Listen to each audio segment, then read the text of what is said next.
పరిశుద్ధ నామத்தை நான் நன்றியோடு స్తోత్రిக்கிறேன். దేవుని యొక్క పరిశుద్ధమైన నామానికి నేను కృతజ్ఞతతో స్తోత్రములు అర్పించుచున్నాను. வைசாக் பட்டணத்திலே ஆண்டவரின் அருமையான கூட்டங்களை நமக்கு ஆயத்தப்படுத்தி தந்தபடியினால் நான் இருதயத்தின் ஆழத்திலிருந்து கர்த்தரை துதிக்கிறேன். వైజాగ్ పట్టణమందు ఈ రమ్యమైన కూటమును దేవుడు మనకు సిద్ధపరిచినందు కొరకై నా హృదయ అంతరంగంలో నుండి దేవుని నేను స్తుతించుచూ ఉన్నాను.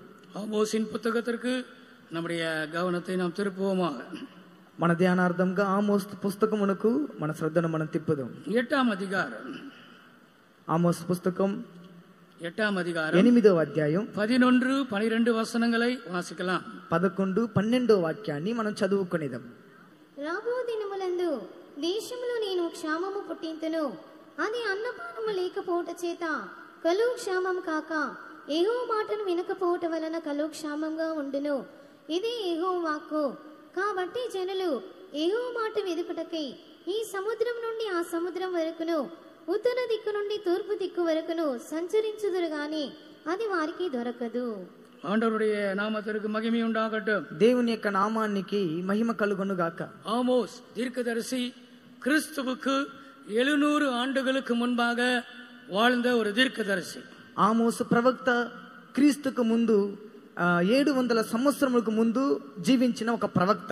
இல்லாவிட்டால் ஆமோஸ்க்கு பிறகு 700 ஆண்டுகள் கழித்து இயேசு பூமியிலே மனிதனாய் வந்தார். ఆమోసు ప్రవక్త తరువాత 700 సంవత్సరములకు తరువాత యేసుక్రీస్తు భూమికి మానవుడుగా వచ్చాడు. ஆண்டவருடைய நாமத்திற்கு மகிமை உண்டாகட்டும். దేవుని యొక్క నామానికి మహిమ కలుగును గాక. சில வேதத்தில் இருக்கிற தீர்க்க தரிசனங்கள் நிறைவேறிவிட்டது. పరిశుద్ధ గ్రంథంలో ఉండే కొన్ని ప్రవచనములు నెరవేరాను. சில தீர்க்க தரிசனங்கள் நம்முடைய காலங்களிலே நிறைவேறி கொண்டிருக்கிறது.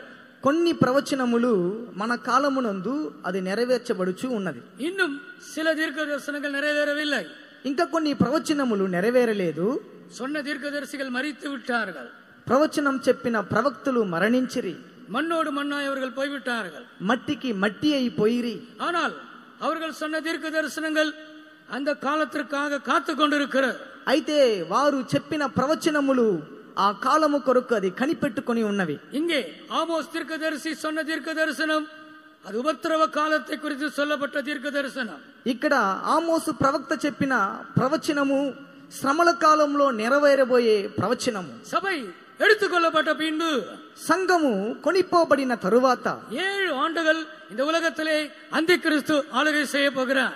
7 సంవత్సరములు ఈ లోకమునందు క్రీస్తు విరోధి ఏలుబడి చేయబోచున్నాడు. அந்த 7 ஆண்டு காலத்தை தான் ஆமோஸ் தீர்க்கதரிசி ஒரு பெரிய பஞ்சம் வரப்போகிறது என்று சொல்லுகிறார். ఆ 7 సంవత్సరముల శ్రమల కాలమునే ఆమోసు ప్రవక్త ఒక గొప్ప క్షామము కరువు రాబోచున్నదని చెప్పుచున్నాడు. நான் தேசத்தின் மேல் பஞ்சத்தை அனுப்பும் நாட்கள் வரப்போகிறது.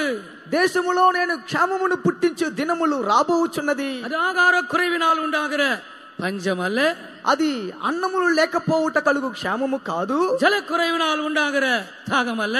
పానములు లేకపోవుట చేత కలుగు క్షామము కాదు. கர்த்தருடைய வசனம் கேட்க கிடையாத ஒரு பஞ்சத்தை நான் அனுப்புவேன். యెహోవా మాటను వినకపోవుట వలన కలుగు క్షామమును నేను పుట్టింతును. வசனத்திற்காக அவர்கள் ஒரு முனையில் இன்னொரு முனைக்கு போவார்களா? వాక్యం కొరకు ఒక దిక్కు నుండి ఇంకొక దిక్కుకు వెళ్ళుదురు. அவர்கள் ஆஸ்திரேலியாவிலிருந்து புறப்பட்டு அமெரிக்கா வரைக்கும் போவார்கள். వారు ఆస్ట్రేలియా నుండి బయలుదేరి అమెరికా వరకు వెళ్ళుదురు. ஒரு மூலை தொடங்கி இன்னொரு மூலை வரைக்கும் அவர்கள் போவார்கள். ఒక మూల మొదలుకొని ఇంకొక మూల వరకు వారు వెళ్ళుదురు. ஆண்டவருடைய நாமத்திற்கு மகிமை உண்டாகட்டும். దేవుని యొక్క నామమునకు మహిమ కలుగును గాక. இலங்கையிலிருந்து தொடங்கி அவர்கள் கிரீன்லாந்து வரைக்கும் போவார்கள். వారు శ్రీలంక నుండి ప్రారంభించి గ్రీన్లాండ్ వరకు వెళ్ళుదురు. ஆனாலும் வசனம் அவர்களுக்கு கிடைக்காது. అయినప్పటికీ వాక్యము వారికి దొరకదు. ஆண்டவருடைய நாமத்திற்கு மகிமை உண்டாவதாக. దేవుని యొక్క నామానికి మహిమ కలుగును గాక. அந்தி கிறிஸ்துவின் நாட்களிலே ஆலயங்கள் மருத்துவமனைகளாக மாறிவிடும். క్రీస్తు విరోధి దినములలో మందిరములు వైద్యశాలలుగా మారును. அந்தி கிறிஸ்துவின் நாட்களிலே ஆலயங்கள் ஹோட்டல்களாக மாறிவிடும். క్రీస్తు విరోధి దినములలో మందిరం ఆలయము హోటలుగా మారును. அநேக ஆலயங்கள் இதே போல ஒரு ஸ்டேடியமாக கூட மாற்றப்படலாம். అనేక మందిరములు ఇలాంటి ఒక స్టేడియంలు కూడా మార్చబడవచ్చు.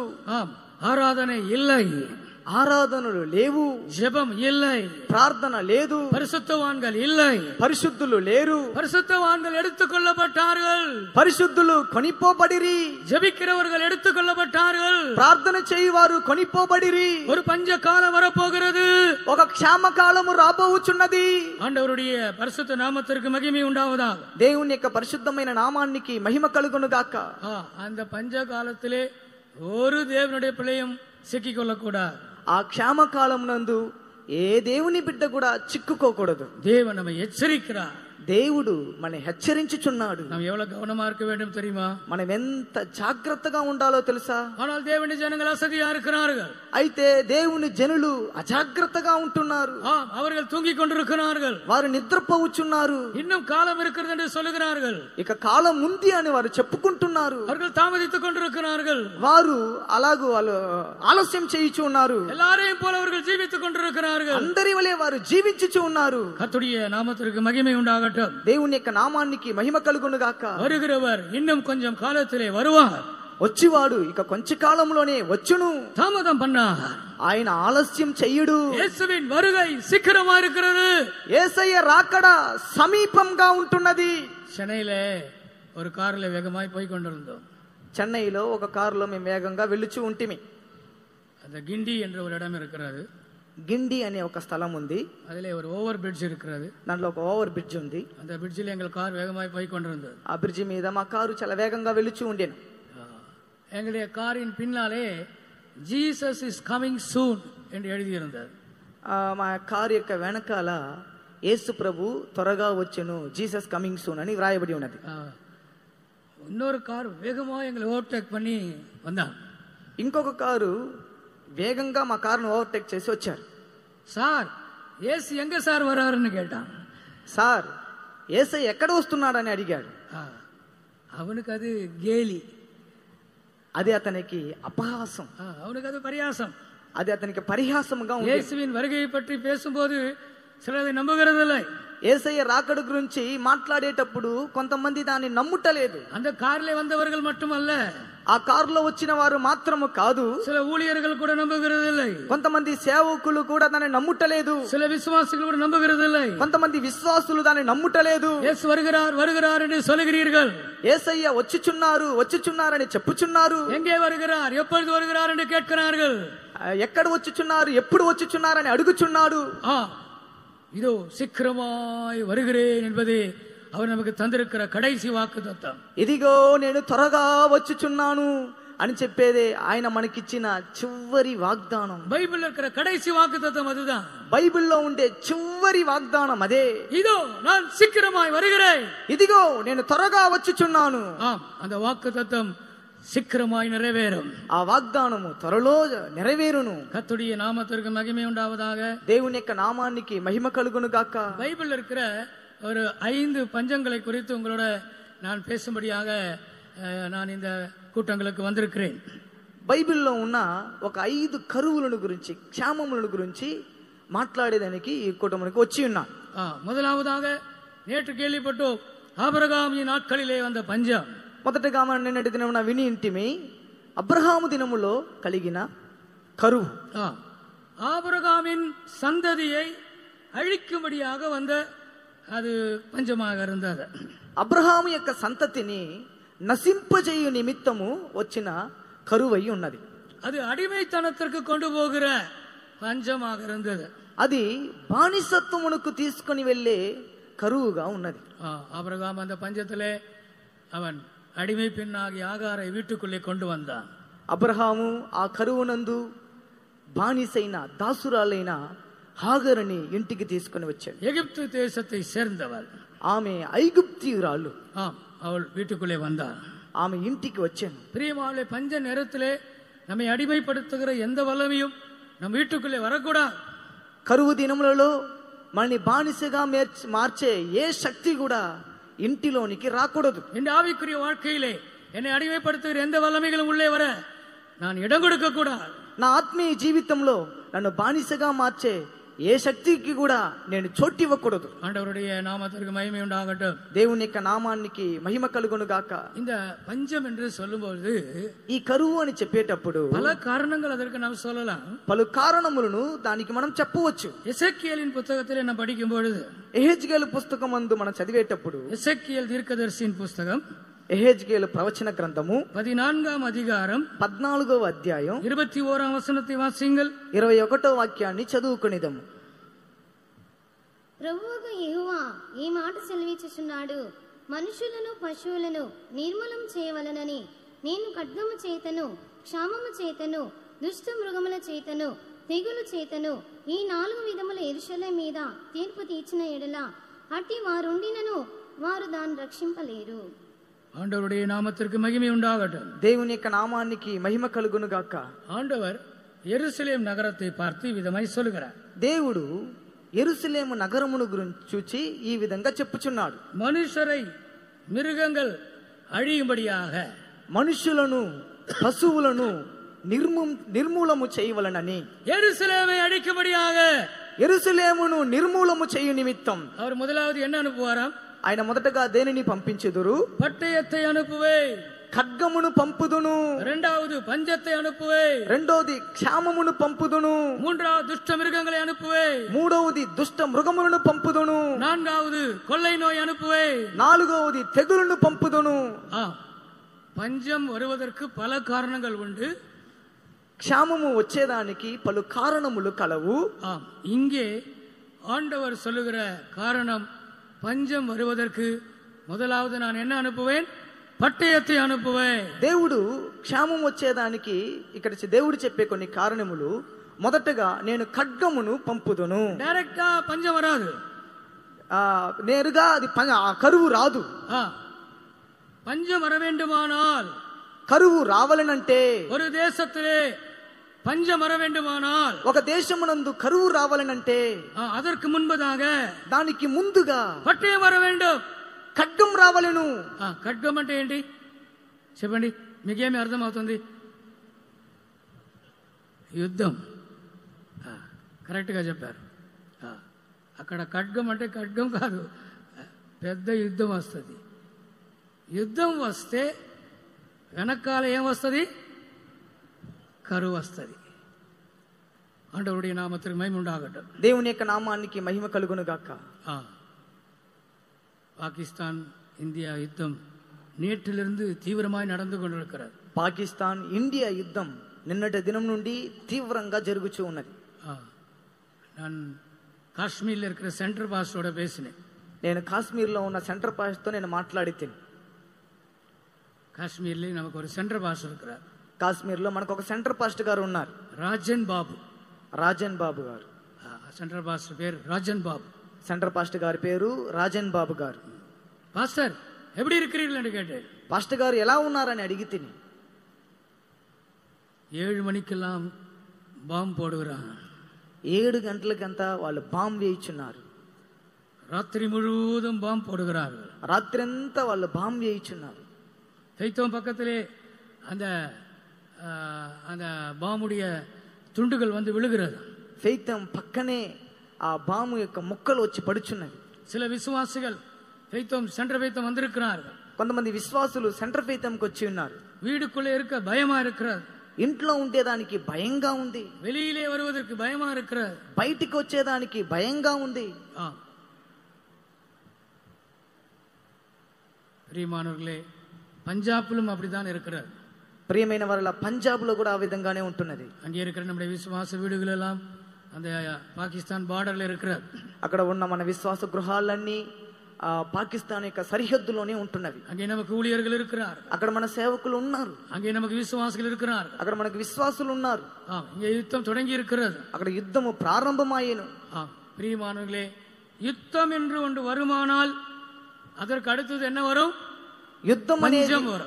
యుద్ధం అనేది ఒకటి వచ్చినట్లయితే దానికి తరువాత వచ్చేది క్షామము, కరువు వచ్చేది. பஞ்சம் வரக்கூடாது, కరువు రాకూడదు. பஞ்சம் வராமல் இருக்க வேண்டுமானால் யுத்தம் வரக்கூடாது. కరువు రాకుండా ఉండాలంటే యుద్ధము రాకూడదు. இந்தியாவை தேவன் காப்பாற்றும்படியாக கரங்களை உயர்த்தி கொஞ்ச நேரம் நாம் ஜெபம் பண்ணுவோமா? ఇండియాని దేవుడు కాపాడనట్లుగా మన చేతులు పైకెత్తి కొంచెం ప్రార్థించేదాము. ప్రభా, భారతదేశమును కాపాడండి. యుద్ధం రాకూడదు ప్రభా, కరువు రాకూడదు ప్రభా, అయ్యా ఎవరు చనిపోకూడదు ప్రభా. అయ్యా భారతదేశమునకు కనికరం చూపించండి ప్రభా. తండ్రి, యుద్ధముని ఆపండి యేసునామములో, యేసునామములో యుద్ధమును ఆపండి ప్రభా, యుద్ధమును ఆపండి తండ్రి.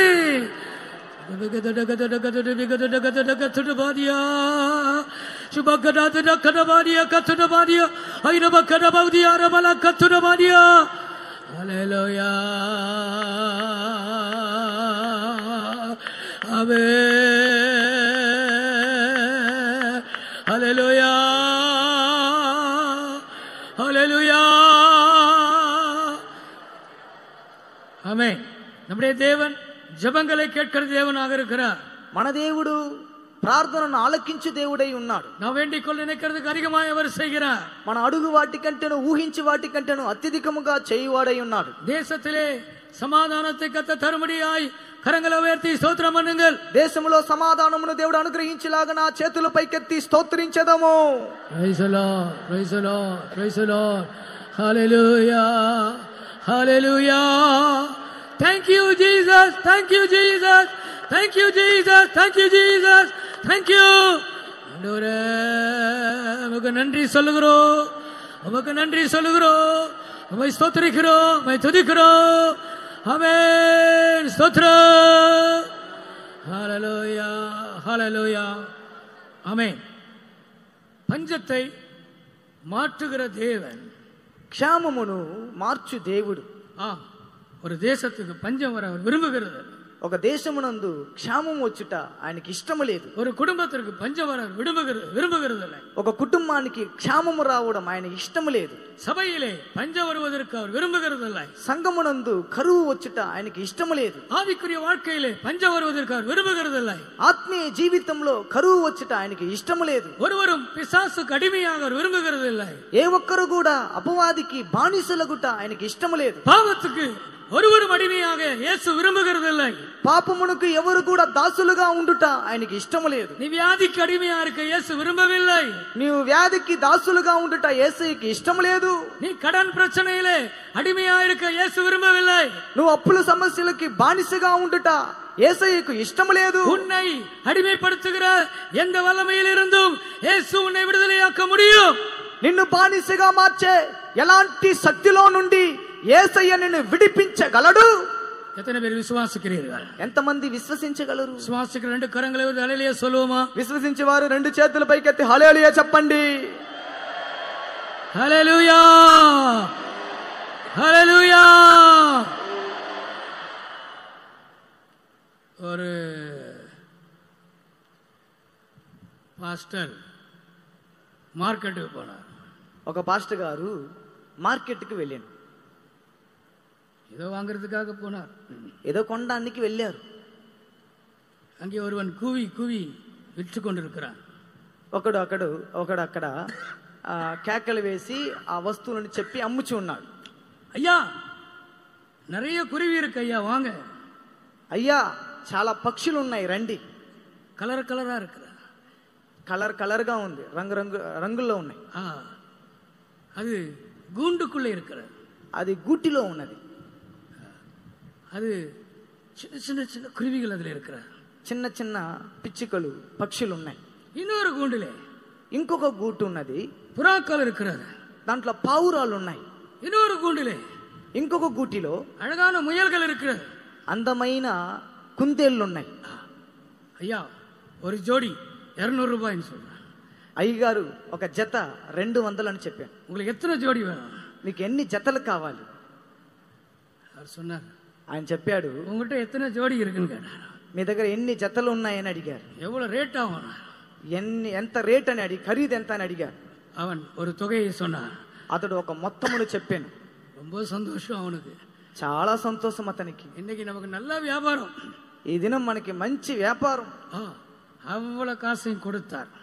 మొత్తం ఆ డబ్బులంతా ఇచ్చాడు. ఎన్ని அவ்வளவு காசு அவனுக்கு கொடுத்தார். ఆ ఎంచి ఆ డబ్బు మొత్తం ఆయనకి ఇచ్చాడు. அவன் கையில இருக்கிற அத்தனை கூடுகளையும் வாங்கி கொண்டார். అతని చేతిలో ఉన్న సమస్త అన్ని గూట్లని తీసుకున్నాడు. ஒவ்வொரு கூடாக திறந்து விட்டார். ఒక్కొక్క గూటుగా తెరిచి విడిచిపెట్టారు. செட்டைகள் அடித்து சந்தோஷமாக பறந்து போகிறார். అవి రెక్కలతో చాపి సంతోషంగా ఎగిరిపోయాను. அந்த குருவிகள் பறந்து போகிறார். ఆ పక్షులు ఎగిరిపోయాను. அந்த புறாக்கள் பறந்து போகிறார். ఆ పావురములు ఎగిరిపోయాను. அந்த முயல்கள் குதித்து குதித்து குதித்து ஓடுகிறார். ఆ కుందేలు గంతులు వేసి వెళ్ళిపోయాను. இவன் ஆச்சரியமாய் பார்க்கிறார். ఇతడు ఆశ్చర్యంగా చూచాడు. நான் எவ்வளவு கஷ்டப்பட்டு பிடிச்சிட்டு வந்தேன். నేను ఎంత కష్టపడి దాన్ని పట్టుకొని వచ్చి తిని, நான் எவ்வளவு கஷ்டப்பட்டு பிடித்து கொண்டு வந்தேன். నేను ఎంత కష్టపడి దాన్ని పట్టుకొని వచ్చి తిని, இந்த மனுஷன் ஒரு நிமிஷத்துல எல்லாத்தையும் அவுத்து விட்டாரே. ఈ వ్యక్తి ఒక్క నిమిషంలో దాన్ని అన్నిటిని విడిచిపెట్టాడే. இந்த வைசாக் கன்வென்ஷன்ல என்ன நடக்கும் தெரியுமா? ఈ వైజాగ్ కన్వెన్షన్ లో ఏం జరుగునో తెలుసా? சாத்தான் உங்களை அடிமைப்படுத்துகிறான். సాతాను మిమ్మల్ని బానిసగా దాసత్వమునకు తీసుకొని వచ్చుచున్నాడు. యేసు உங்களை விடுதலையாக்குகிறார். యేసయ్య మిమ్మల్ని విడిపించుచున్నాడు. சாத்தான் உங்களை சிறைப்படுத்துகிறான். సాతాను మిమ్మల్ని చెరపట్టుచున్నాడు. యేసు உங்களை விடுதலையாக்குகிறார். యేసయ్య మిమ్మల్ని విడిపించుచున్నాడు. அந்த యేసు இங்க வந்திருக்கிறார். ఆ యేసు ప్రభు ఇక్కడికి వచ్చి ఉన్నాడు. அந்த యేసు அன்புள்ளவர். ఆ యేసయ్య ప్రేమ కలిగిన వాడు. அந்த యేసు நல்லவர். ఆ యేసయ్య మంచివాడు. ஆனபடியால் இயேசுவை நாம் நேசிக்கிறோம். కాబట్టి యేసయ్యను మేము ప్రేమించుచున్నాం. இயேசுவால் விடுதலையாக்க முடியும். అవును, యేసయ్య విడిపించగలడు. எத்தனை பேர் கூண்டுக்குள்ள இருக்கிறீர்கள்? ఎంత మంది గూటిలో ఉన్నారు? அந்த வேடன் மறைந்திருந்து ஒளித்திருந்து உங்களை பிடித்தான். ఆ వేటగాడు మరుగై ఉండి దాగి ఉండి మిమ్మల్ని పట్టాడు. உங்களை கொல்லும்படியாக, మిమ్మల్ని చంపు నిమిత్తం. ஆனால் இயேசு என்னும் நல்ல ஒரு மேய்ப்பர் நம்மை విడుదలయాకి இருக்கிறார். అయితే యేసు అనే ఒక మంచి కాపరి మనల్ని విడుదల చేసి ఉన్నాడు. యేసువుకు కరంగళై తట్టి మహిమ సెలుతువమా? యేసయ్యకు చప్పట్లు కొట్టి మహిమను చెల్లించేదము. ఆమేన్. హల్లెలూయా. Praise the lord. Praise the lord. Praise the lord. Praise the lord. Praise the lord. Thank you Jesus. Thank you Jesus. విడిపించిన యేసు. విడిపించిన యేసు. విడిపించిన యేసు. స్తోత్రం. హల్లెలూయా. హల్లెలూయా. ఆమేన్. యేసు ఇல்லாவிட்டால் நாம் என்றைக்கு அழிந்து போயிருப்போம். యేసయ్య లేనట్లయితే ఎప్పుడో నశించిపోయేవారు. பிசாசு நம்மை அழித்து போட்டிருப்பார். అపవాది మనల్ని నశింపజేసి ఉంటాడు. நாம் நிர்மூலமாகாதிருப்பது அவருடைய கிருபை. మనం నిర్మూలం కాకుండా ఉండుట ఆయన కృప. இரண்டாவதாக ஒரு பஞ்சத்தை பற்றி நான் சொல்ல போகிறேன். రెండవదిగా ఒక కరువును గురించి, క్షామమును గురించి నేను చెప్పబోచున్నాను. ஈசாக்கின் காலத்திலே உண்டான ஒரு பஞ்சம். ఈసాకు కాలమునందు కలిగిన ఒక కరువు. ఆదియాగమం 26వ అధ్యాయం. ఆది కాండము 26వ అధ్యాయం 1వ వచనం. మొదటి వాక్యం. అబ్రహాము దినములలో వచ్చిన మొదటి కరువు గాక మరి ఒక కరువు ఆ దేశములో వచ్చెను. అప్పుడు ఇస్సాకు గెరారులోనున్న ఫిలిష్తీయుల రాజైన అబీమెలెకు నొద్దకు వెళ్ళెను. ஆண்டவருடைய நாமத்திற்கு மகிமை உண்டாவதாக. దేవుని యొక్క నామానికి మహిమ కలుగును గాక. ஆபிரகாமின் நாட்களிலே வந்த பஞ்சத்தை அல்லாமல் இன்னொரு பஞ்சம் ஈசாக்கின் நாட்களே வந்தது. అబ్రహాము దినములలో వచ్చిన మొదటి కరువు గాక మరి ఒక కరువు ఈసాకు దినములలో వచ్చెను. பிரியமானவர்களே, ஈசாக்கு ஒரு தேவ மனிதன். ప్రియమైన వారలారా, ఈసాకు ఒక దైవజనుడు. இந்த ஆபிரகாம், ஈசாக்கு, யாக்கோபு இந்த 3 பேர்ல எனக்கு ஈசாக்கு ரொம்ப பிடிக்கும். అబ్రహాము, ఈసాకు, యాకోబులో ఈ ముగ్గురిలో ఈసాకు అంటే నాకు చాలా ఇష్టం. ஒரு விசேஷமான ஒரு மனிதன். అతడు ఒక విశేషమైన ఒక దైవజనుడు. அவனுடைய காலத்திலே எல்லா இடத்திலையும் அந்த தேசத்திலே பஞ்சமாக இருக்கிறார். అతని కాలమందు అన్ని స్థలములో కరువుగా ఉండేది. ஆனால் வேத வசனம் சொல்லுகிறது, అయితే పరిశుద్ధ గ్రంథంలోని వాక్యం మనకు చెప్పుచున్నది. ஆதியாகமம் 26వ అధ్యాయంలో நான் படிக்கும் பொழுது, ఆది కాండం 26వ అధ్యాయంలో మనం చదివేటప్పుడు 12వ వచనం இப்படி వాసిக்கிறோம். 12వ వాక్యంలో మనం ఈ విధంగా చదువుచున్నాం. ఇస్సాకు ఆ దేశమందున్న వాడే విత్తనము వేసి ఆ సంవత్సరము 100 ఫలము పొందెను. యెహోవా అతనిని ఆశీర్వదించెను గనుక ఆ మనుషుడు గొప్పవాడాయెను. ఇంకా అతడు మిక్కిలి గొప్పవాడగు వరకు గొప్పవాడయ్యే వరకు క్రమముగా అభివృద్ధి పొందుచు వచ్చెను. అతనికి గొర్రెల ఆస్తియు గొడ్ల ఆస్తియు దాసులు గొప్ప సమూహమును కలిగినందున ఫిలిష్తీయులు అతని యందు అసూయపడిరి. హల్లెలూయా. நம்முடைய தேவன் ஈசாக்கின் தேவன். మన దేవుడు ఈసాకు దేవుడు. சொல்லுங்கள், என்னுடைய தேவன் ஈசாக்கின் தேவன் என்று சொல்லுங்கள். చెప్పండి, నా దేవుడు ఈసాకు దేవుడు అని చెప్పండి. అందరూ చెప్పండి, విశ్వాసంతో చెప్పండి. నా దేవుడు ఈసాకు దేవుడు. అందరికి కరువు ఉంటది, అయినా ఎవరు కరువు లేదు. இந்த வசனம் படிக்கும்போது ரொம்ப ஆச்சரியமாய் படிப்பேன். ఈ వాక్యాన్ని చదివేటప్పుడు ఆశ్చర్యంగా చదువుదును. எல்லாருக்கும் பயங்கர பஞ்சம், అందరికీ భయంకరమైన కరువు. ஆனா இவனை பாருங்க, இவனுக்கு 100 மடங்கு விளைச்ச. అయితే ఇతనికి చూడండి 100 అంతలుగా అతనికి ఫలము కలిగింది. அந்த தேசத்திலே அந்த வருஷத்திலே ఈసాకు విதைத்தான். ఆ దేశమునందు ఆ సంవత్సరమున ఈసాకు విత్తనము వేసెను. 100 మడంగు బలனை అవన్ పెట్రాన్. 100 అంతలు ఫలము పొందెను. பெலிஸ்தியர் அவன் மேல் பொறாமை கொண்டார்கள். ఫిలిష్తీయులు అతని మీద అసూయపడిరి. கர்த்தருடைய நாமத்திற்கு மகிமை உண்டாவதாக. దేవుని యొక్క నామానికి మహిమ కలుగును గాక. அதற்கு காரணம் இருந்தது, దానికి కారణం ఉండెను. ஈசாக்கின் கையிலே துறவுகள் இருந்தது. ఈసాకు చేతిలో బావిలు ఉండెను. கர்த்தருடைய நாமத்திற்கு மகிமை உண்டாவதாக. దేవుని యొక్క నామానికి మహిమ కలుగును గాక.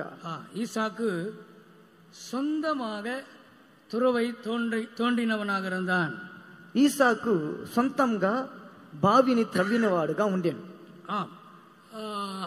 ஆபிரகாமுடைய துறவுகள், தன் தகப்பனுடைய துறவுகள் அவனுக்கு சொந்தமாயிருந்தது. అబ్రహాము యొక్క బావులు, తన తండ్రి యొక్క బావులు అతనికి సొంతమయ్యాను. 2 துறவுகள் ఆబ్రహాముடைய துறவுகளாயிருந்தது. 2 బావులు అబ్రహాము యొక్క బావులై ఉండెను. ஒன்று லகாயிரோய், ఒకటి లహాయిరోయ్. அதை நாம் ஆதியாகமம் 16ஆம் அதிகாரத்திலே நாம் వాసిக்கலாம். ఆది కాండము 16వ అధ్యాయంలో దాన్ని మనం చదవచ్చు. ఆదియాగమం 16ఆం అధికారం 13, 14 వచనங்கள். ఆది కాండం 16వ అధ్యాయం 13, 14 వాక్యం. అది చూచుచున్న దేవుడవు నీవే అను పేరు తనతో మాట్లాడిన యెహోవాకు పెట్టెను. ఏలైనగా నన్ను చూచిన వారిని నేనెక్కడ చూచి తిని కదా అని అనుకొనెను. అందుచేత ఆ నీటి బుగ్గకు బేరు లహరోయి అను పేరు పెట్టబడెను. అది కాదేశునకు బేరేదును మధ్యనున్నది. இது ஆபிரகாம் நாட்களிலே அவர்கள் உபయోగిத்த ஒரு துறவாக இருந்தது. ఇది అబ్రహాము దినముల్లో వారు ఉపయోగించిన ఒక బావిగా నీటి బుగ్గగా ఉన్నది. లహాయిరోయ్. ஆண்டவருடைய நாமத்திற்கு மகிமை உண்டாகட்டும். దేవుని యొక్క నామానికి మహిమ కలుగును గాక. அந்த துறவுக்கு பேர் லகாயிரோய். ఆ బావికి నీటి బుగ్గకు పేరు లహాయిరోయ్. அப்படின்ற అర్థం என்ன? దాని యొక్క అర్థం ఏంటి? நீர் என்னை காண்கிற தேவன். నీవు నన్ను చూచుచున్న దేవుడు. நீர் என்னை காண்கிற தேவன். నీవు నన్ను చూచుచున్న దేవుడు. கர்த்தருடைய பரிசுத்த நாமத்திற்கு மகிமை உண்டாகட்டும். దేవుని యొక్క పరిశుద్ధమైన నామానికి మహిమ కలుగును గాక. ஆதியாகமம் 25ఆం అధికారத்தில் படிக்கும் பொழுது, ఆదికాండం 25వ అధ్యాయంలో చదివేటప్పుడు 11ఆం వచనం ఈ విధంగా சொல்லுகிறது. 11వ వాక్యం ఈ విధంగా మనకు చెప్పుచున్నది. అబ్రాహాము మృతి పొందిన తరువాత దేవుడు అతనికి కుమారుడు ఇస్సాకును ఆశీర్వదించెను. అప్పుడు ఇస్సాకు వేరు లాయిరోయి దగ్గర కాపురం ఉండెను. లగాయిరోయి என்னும் துறவுக்கு సమీపமாக குடியிருந்தார். அது லஹாயிரோய் ఆ బావికి దగ్గర అతడు కాపురం ఉండెను. ஆண்டவருடைய நாமத்திற்கு மகிமை உண்டாகட்டும். దేవుని యొక్క నామానికి మహిమ కలుగును గాక. 24వ அதிகாரம் சொல்லுகிறது, 24వ అధ్యాయం చెప్పుచున్నది, 62వ వచనం சொல்லுகிறது, 62వ వాక్యంలో ఈ విధంగా చెప్పబడుచున్నది, ఇస్సాకు బేయేరు లాహిరోయి మార్గమున వచ్చిన దక్షిణ దేశం మందు కాపురం ఉండెను. సాయంకాలమున ఇస్సాకు పొలములో ధ్యానింప బయలువెళ్ళి அந்த துறவை சுற்றி தியானம் பண்ண போவான். ఆ బావిని చుట్టి ధ్యానించుటకు వెళ్ళేవాడు. அந்த தண்ணீரை அவன் குடித்தான். ఆ నీళ్లను అతడు తాగెను. கர்த்தருடைய நாமத்திற்கு மகிமை உண்டாகட்டும். దేవుని యొక్క నామానికి మహిమ కలుగును గాక. ஆம், தேவனோடு ஐக்கியம் உள்ளவர்கள்தான் பஞ்சத்தை ஜெயிப்பார்கள். దేవునితో ఐక్యంగా ఉన్నవారు మాత్రమే కరువుని జయించుదురు. ஊற்று என்று சொல்கிறது அது தேவனோடு உள்ள ஐக்கியத்தை காண்பிக்கிறது. ఆ ఊట అని చెప్పేది దేవునితో ఉన్న ఐక్యతను చూపించుచున్నది. தேவனோடு நெருங்கின ஒரு ஐக்கியம் நமக்கு தேவை. దేవునితో సన్నిహితమైన ఐక్యత మనకు కావలిను. நீர் என்னை காண்கிற தேவன், నీవు నన్ను చూచుచున్న దేవుడవు. தேவன் என்னை காண்கிறார் என்ற பயம் நமக்கு இருக்க வேண்டும். దేవుడు నన్ను చూచుచున్నాడు అన్న భయం మనకు ఉండవలేను. ஒரு மனிதன் கடத்தருக்கு போனார்.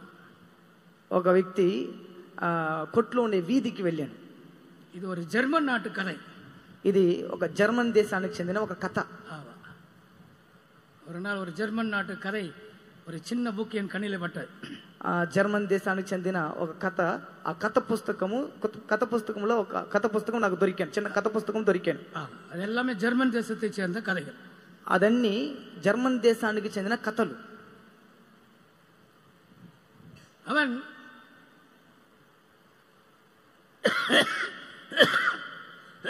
మార్కెట్కి పోరా.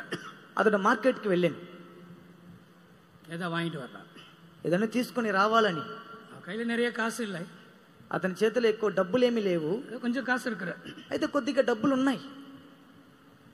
போயிட்டே இருக்கும்போது వెళ్ళుచూ ఉండగా தரையிலே 5 மார்க், நம்ம ரூபாய் என்று சொல்லுகிறோம், அவர்கள் மார்க் என்று சொல்லுகிறார். நம்ம ரூபாய் என்று சொல்லுகிறோம், మనం రూపాయి అని చెప్పుచున్నాము, அவங்க பணத்துக்கு மார்க் என்று சொல்லுகிறார்கள். వారి డబ్బులకు మార్క్ అని చెప్పుచున్నారు. Mark mark. ஒரு 5 మార్క్ నాణ్యం கீழே இருக்கிற. ఒక 5 మార్క్ నాణ్యములు కింద పడి ఉన్నాయి. கீழே காசு இருந்தா நீங்க என்ன செய்வீர்கள்? కింద డబ్బులు పడి ఉంటే మీరు ఏం చేయుదురు? ఏం చేస్తారు? ఒక 500 రూపాయి ఉంటే ఎవరు లేరు, ఏం చేస్తారు? తీసుకుంటాం. వాడు కూడా అలాగే చేశాడు. பார்த்தா మార్కెట్ நிறைய பேர் போகிறார்கள் வருகிறார்கள். చూచాడు, మార్కెట్ చాలా మంది వెళ్తున్నారు, వచ్చుచూ ఉన్నారు. கீழே 5 మార్క్ ஒரு நாணயம் இருக்கிறார். కింద 5 మార్క్ నాణ్యములు కింద పడిపోయి ఉంది. నిன்று విట్టాడు. అతడు ఆగాడు. ఇంకా పార్తా, ఈ వైపు చూశాడు, ఇంకే పార్తా, ఇటువైపు చూచాడు. యారు పార్కవిల్లై, ఎవ్వరు చూడలా. ఉడనే కుడిందా, వెంటనే వంకాడు. రాలేదు, ఆ నాణ్యము రాలేదు. మళ్ళీ గట్టిగా లాగాడు, రాలేదు. ఇంకా గట్టిగా లాగాడు, రాలేదు. వెంటనే ఒక వ్యాపారి వచ్చాడు. హలో సార్, నా దగ్గర ఫెవికాల్ లాగా ఒక ఏం చెప్తారు అది,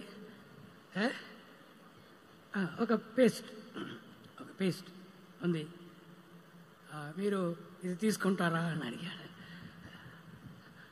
அவன் தான் அதை வச்சிருக்கிறா, వాడే దాన్ని పెట్టి ఉన్నాడు.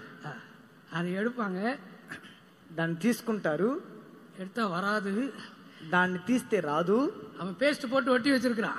దాన్ని పేస్ట్ చేసి దాన్ని అతికిచ్చి ఉన్నాడు. రాదు, అది రాదు. அவன் எவ்வளவு ட்ரை பண்றான், ఎంతగానో అతను ప్రయత్నం చేశాను. ఇది ஒரு நல்ல గమ్, ఇది ఒక మంచి గమ్. తీసుకుంటారా? ఒక్కటి తీసుకుంటే ఇంకొకటి ఫ్రీ. సిగ్గైపోయాడు, షేమైపోయాడు. అందరూ చూస్తున్నారు. ఫస్ట్ ఎవరు చూడలా, అయినా ఇప్పుడు అందరూ చూస్తున్నారు. మార్కెట్లో అందరూ ఈయనే చూస్తున్నారు. వెంటనే పాకెట్లో డబ్బులు ఉంది, ఇచ్చాడు. ఆ 2 ట్యూబ్ తీసుకున్నాడు.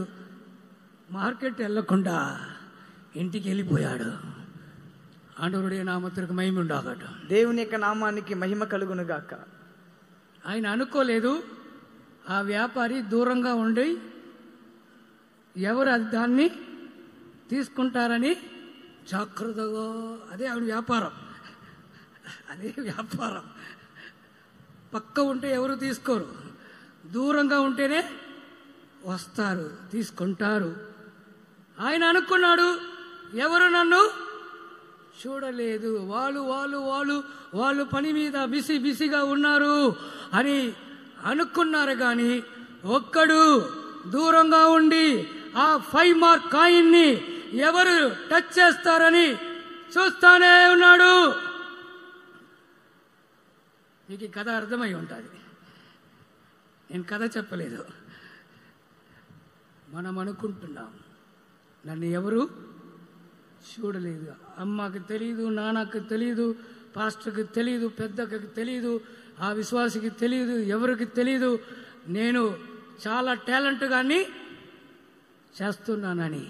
లేదు బాబు, లేదు సిస్టర్, ఒక్కరు పైనుంచి అందరినీ ఏం చూస్తారని చూస్తానే ఉన్నారు. హల్లెలూయా. பஞ்சத்தை அவர் மாற்றுகிற தேவன். కరువును అతడు దేవుడు మార్చే దేవుడు. கர்த்தருடைய நாமத்திற்கு மகிமை உண்டாகட்டும். దేవుని నామానికి మహిమ కలుగును గాక. இந்த 2ஆம் நாள் நான் உங்களுக்கு சொல்ல விரும்புகிறேன். ఈ 2వ దినం నేను మీకు చెప్పగోరుచున్నాను. எல்லாருக்கும் பஞ்சம் இருக்கலாம், అందరికి కరువు ఉండొచ్చు. ஆனால் ஈசாக்குக்கு பஞ்சம் இல்லை.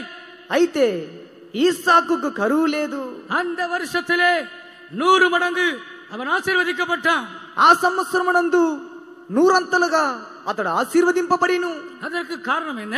దానికి కారణం ఏంటి? லகாயிரோயி என்னும் துறவண்டையிலே அவன் கூடாரம் போட்டிருந்தான். లహాయిరోయి అని అనే బావి యొద్ద అతడు గుడారం వేసి ఉండెను. லகாயிரோயி என்னும் துறவை அவன் தியானம் பண்ணும்படியாய் தினமும் சுற்றி வந்தான். లహాయిరోయి అనే బావిని ధ్యానించే నిమిత్తము ప్రతి దినము ఆ బావిని చుట్టి వచ్చెను. நீர் என்னை காண்கிற தேவன் என்று சொல்லுங்கள். మీరు నన్ను చూచే దేవుడని చెప్పండి. கைகளை உயர்த்தி சொல்லுவோமா?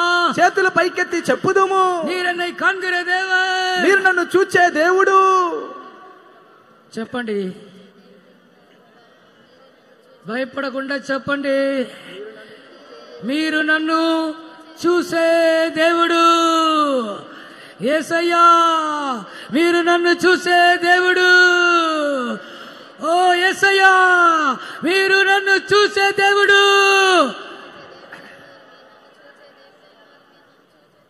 அப்படியானா ஒரு சின்ன தவறு செய்ய முடியுமா?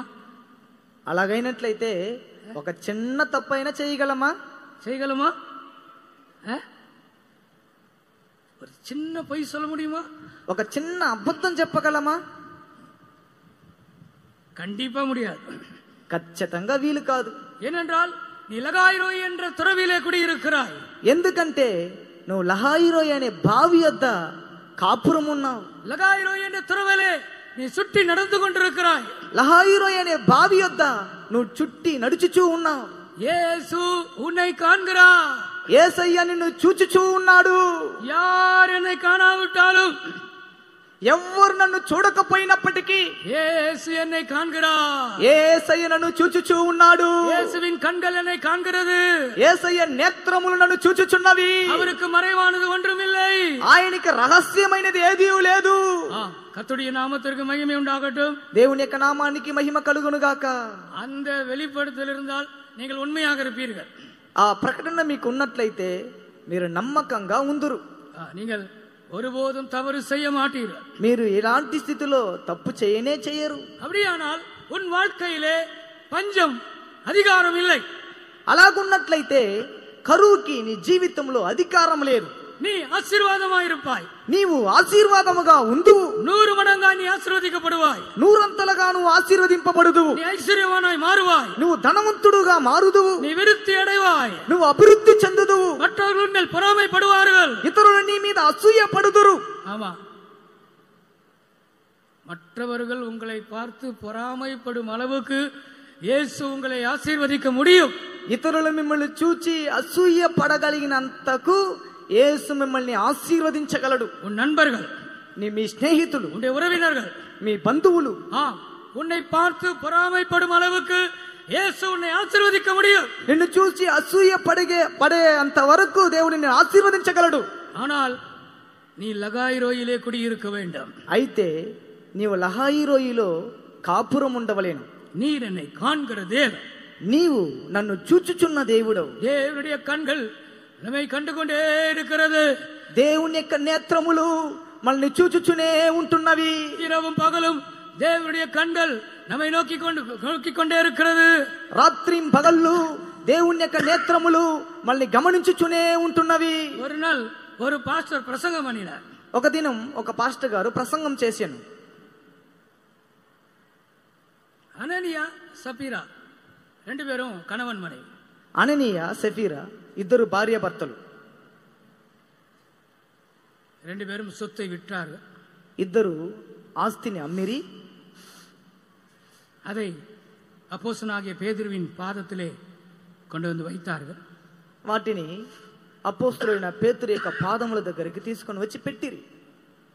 இந்த பாஸ்டர் பீட்டர் கொண்டு வந்து வச்சதை பேசாம வாங்கிக்க வேண்டாமா? పాస్టర్ పీటర్ గారు తీసుకువచ్చి పెట్టిన దాన్ని మాట్లాడకుండా తీసుకొని ఉండొచ్చు కదా. చేతిలో పెట్టలేదు, పాదం కింద పెట్టారు, పాదத்திலே வைத்தார்கள், పాదముల యొద్ద పెట్టిరి. இந்த పాస్టర్ సుమ్మా இல்ல, ఈ పాస్టర్ గారు ఊరికే లేదు. ఏమడిగారు? ఇంతేనా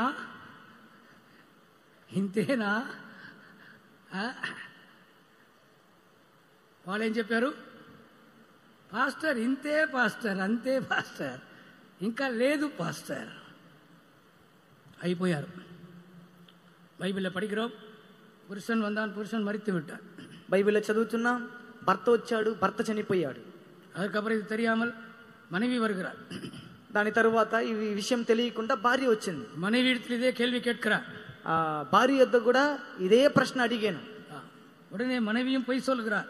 భార్య కూడా అబద్ధం చెప్పాను. மனைவியும் அங்கே விழுந்து இறந்து விடுகிறார். భార్య కూడా అక్కడే పడి చనిపోయాను. 2 பேருக்கும் ஒரே நாள் అடக்கம் நடக்கிறது.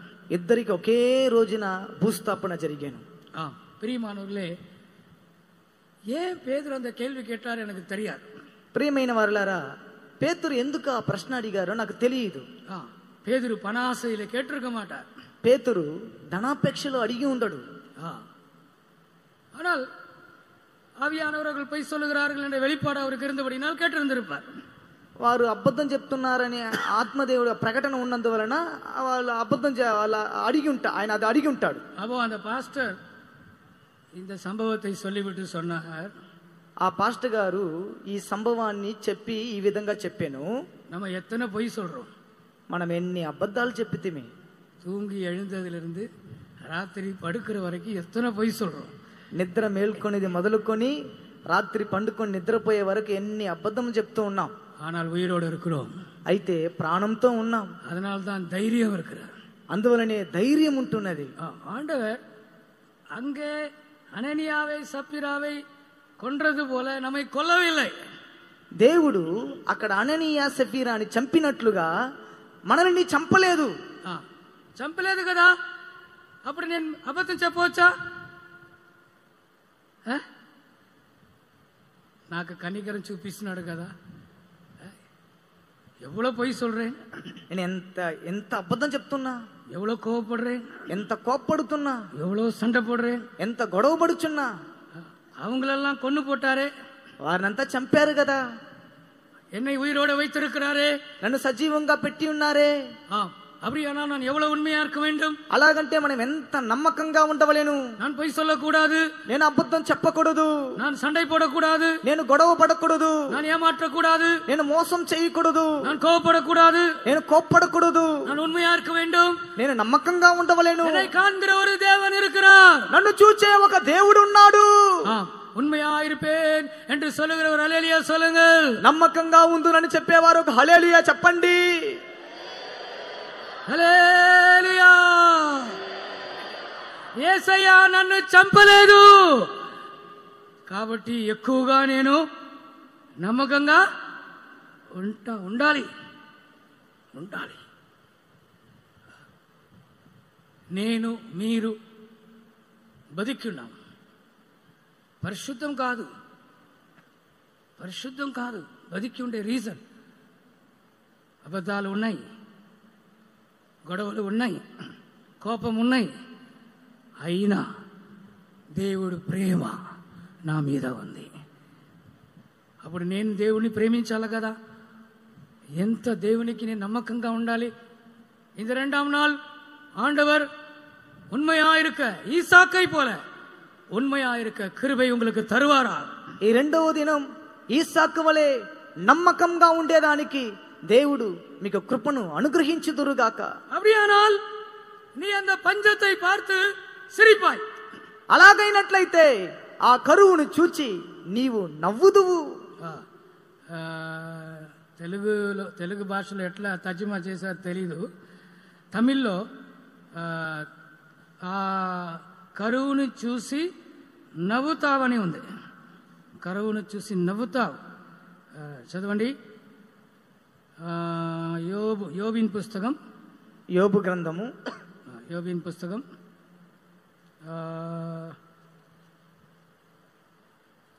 20 నుంచి చదవండి. 5వ అధికారం 5వ అధ్యాయం 5వ అధికారం 20వ వచనం వాసింది. 5వ అధ్యాయం 20వ వాక్యం నుండి చదువుకునేది. క్షామకాలమున మరణము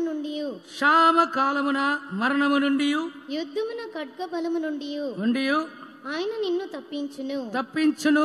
నోటి మాటల చేత కలువ నొప్పి నీకు తగలకుండా ఆయన నిన్ను చాటు చేయును. ప్రళయం వచ్చినను నీవు దానికి భయపడవు. పొలములోని రాళ్లతో నీవు నిబంధన చేసుకుని ఉందువు. అడవి మృగములు నీతో సమ్మతిగా నుండును. ప్రళయము క్షామమును వచ్చినప్పుడు నీవు వాటిని నిర్లక్ష్యం చేయదువు. అడవి మృగములు తెలుగులో క్షామమును వచ్చేటప్పుడు ఏం చేస్తావు? నిర్లక్ష్యం చేస్తాడు. ఆయన తమిళ భాషలో ఇంకా అందంగా ఉంది.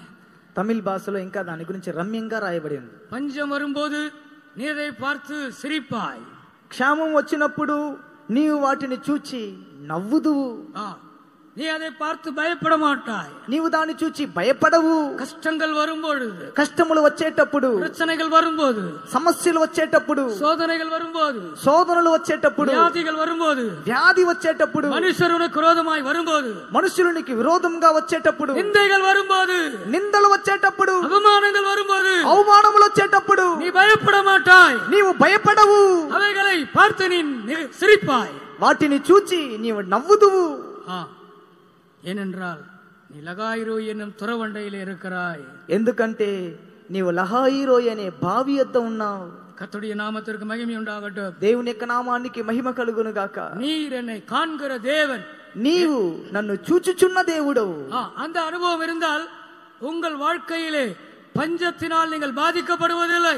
ఆ అనుభవం మీకు ఉన్నట్లయితే మీ జీవితంలో కరువు చేత మీరు బాధింపబడరు. శోధనகளை జయిపీர்கள். శోధనలను మీరు జయించుదురు. ప్రచనகளை జయిపీர்கள். సమస్యలను జయించుదురు. நீங்கள் 100 மடங்காய் ஆசீర్వదింపబடுவீர்கள். మీరు 100 ఆశీర్వదింపబడుదురు. 1000 மடங்காய் நீங்கள் ஆசீர்வదింపబடுவீர்கள். 1000 మీరు ఆశీర్వదింపబడుదురు. కోడి కోడియాய் நீங்கள் ஆசீர்வదింపబடுவீர்கள். కోట్లాది కోట్లుగా మీరు ఆశీర్వదింపబడుదురు. நீர் என்னை காண்கிற தேவன், నీవు నన్ను చూచుచున్న దేవుడవు. அந்த தேவ பயத்தை காத்துக்கொள்ளுங்கள். ఆ దేవుని భయమును కాపాడుకొనండి. அந்த ஊற்றை காத்துக்கொள்ளுங்கள். ఆ బుగ్గను కాపాడుకొనండి. లహాయిరోయ్ అనే తురవై కాத்துக்கொள்ளுங்கள். లహాయిరోయ్ అనే బావిని కాపాడుకొనండి. రెండవదిగా இன்னொரு துறவு அவனுக்கு இருந்தது. ఇంకొక బావి అతనికి ఉండేను. ఇది కూడా అప్పా సొత్తు. ఇది కూడా తండ్రి యొక్క ఆస్తి, ஆபிரகாமுடைய சொத்து. అబ్రహాము యొక్క ఆస్తి. இந்த லகாய் ரோயி அந்த ஊற்று ஆபிரகாம் தோண்டினது. ఈ లహాయి రోయ అనే నీటి బుగ్గ అబ్రహాము తవ్వినది.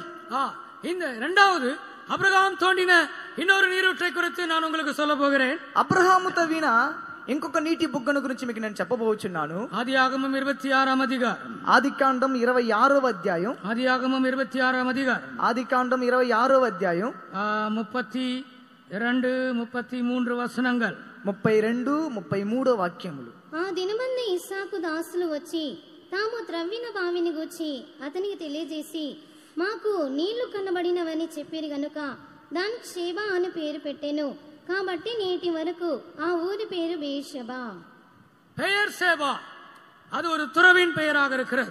బెయేర్షెబా అది ఒక బావి పేరై ఉంటున్నది. ஆண்டவருடைய நாமத்திற்கு மகிமை உண்டாகட்டும். దేవుని యొక్క నామానికి మహిమ కలుగును గాక. இதுவும் ஆபிரகாமின் காலத்திலே இருந்ததான ஒரு ஊற்றாக இருக்கிறது. ఇది కూడా అబ్రహాము దినములో ఉన్న ఒక నీటి బుగ్గగా ఉండేను. முதலாக ஆபிரகாம் தான் இந்த பெயர்செபா என்ற ஊற்றை தோண்டி அனுபவித்தார். మొట్టమొదటిగా అబ్రహామే ఈ నీటి బుగ్గను తవ్వి ఆ బుగ్గను అతడు అనుభవించాను. ఆదియాగమం 21వ అధ్యాయం. ఆదికాండం 21వ అధ్యాయం. ఆదియాగమం 21వ అధ్యాయం. ఆదికాండం 21వ అధ్యాయం 31వ వచనం 31వ వాక్యం. అక్కడ వారిద్దరూ అట్లు ప్రమాణం చేసుకొనినందున ఆ చోటు బెయేర్షెబా అనబడిను. ఆండవరుடைய నామத்திற்கு మహిమ ఉండావదా. దేవుని యొక్క నామానికి మహిమ కలుగును గాక. 30 చదవండి. నేను ఈ బావిని త్రవ్వించినందుకు నాకు సాక్షార్థముగా ఈ 7 గొర్రె పిల్లలను నీవు నా చేత పుచ్చుకొనవలెనని చెప్పెను. అంగే அவர்கள் உடன்படிக்கை செய்தார்கள். అక్కడ వారు నిబంధన చేసిరి. ఆబ్రహాం తన శత్రువులతో అంగే ఉடன்படிக்கை செய்கிறான். అబ్రహాము తన శత్రువులతో నిబంధన చేయుచున్నాడు. அந்த துறவி நிமித்தமாக உடன்படிக்கை செய்கிறான். ఆ బావి నిమిత్తము నిబంధన చేయుచున్నాడు. ஆண்டவருடைய நாமத்திற்கு மகிமை உண்டாகட்டும். దేవుని యొక్క నామానికి మహిమ కలుగును గాక. பெயர்செபா என்றால் உடன்படிக்கையின் துறவு என்று சொல்லலாம். బెయేర్షెబా అనగా నిబంధన బావి అని చెప్పవచ్చు. கர்த்தருடைய பரிசுத்த நாமத்திற்கு மகிமை உண்டாகட்டும். దేవుని యొక్క పరిశుద్ధమైన నామానికి మహిమ కలుగును గాక. பிரியமானவர்களே, கர்த்தரோடு நாம் உடன்படிக்கை பண்ணினவர்களாய் இருந்தால், ప్రియమైన వారులారా, దేవునితో మనం నిబంధన చేసిన వారుగా ఉన్నట్లయితే, ஈசாக்கின் காலத்திலேயும் அவர்கள் சத்துருக்களோடு உடன்படிக்கை செய்கிறார். ఈసాకు కాలమునందు వారు శత్రువులతో నిబంధన చేయుచున్నారు. அந்த இடத்துல பெயர்செபா என்ற இடத்துல 26వ అధ్యాయంలో அங்கே அவர்கள் சத்துருக்களோடு உடன்படிக்கை பண்ணுகிறார்.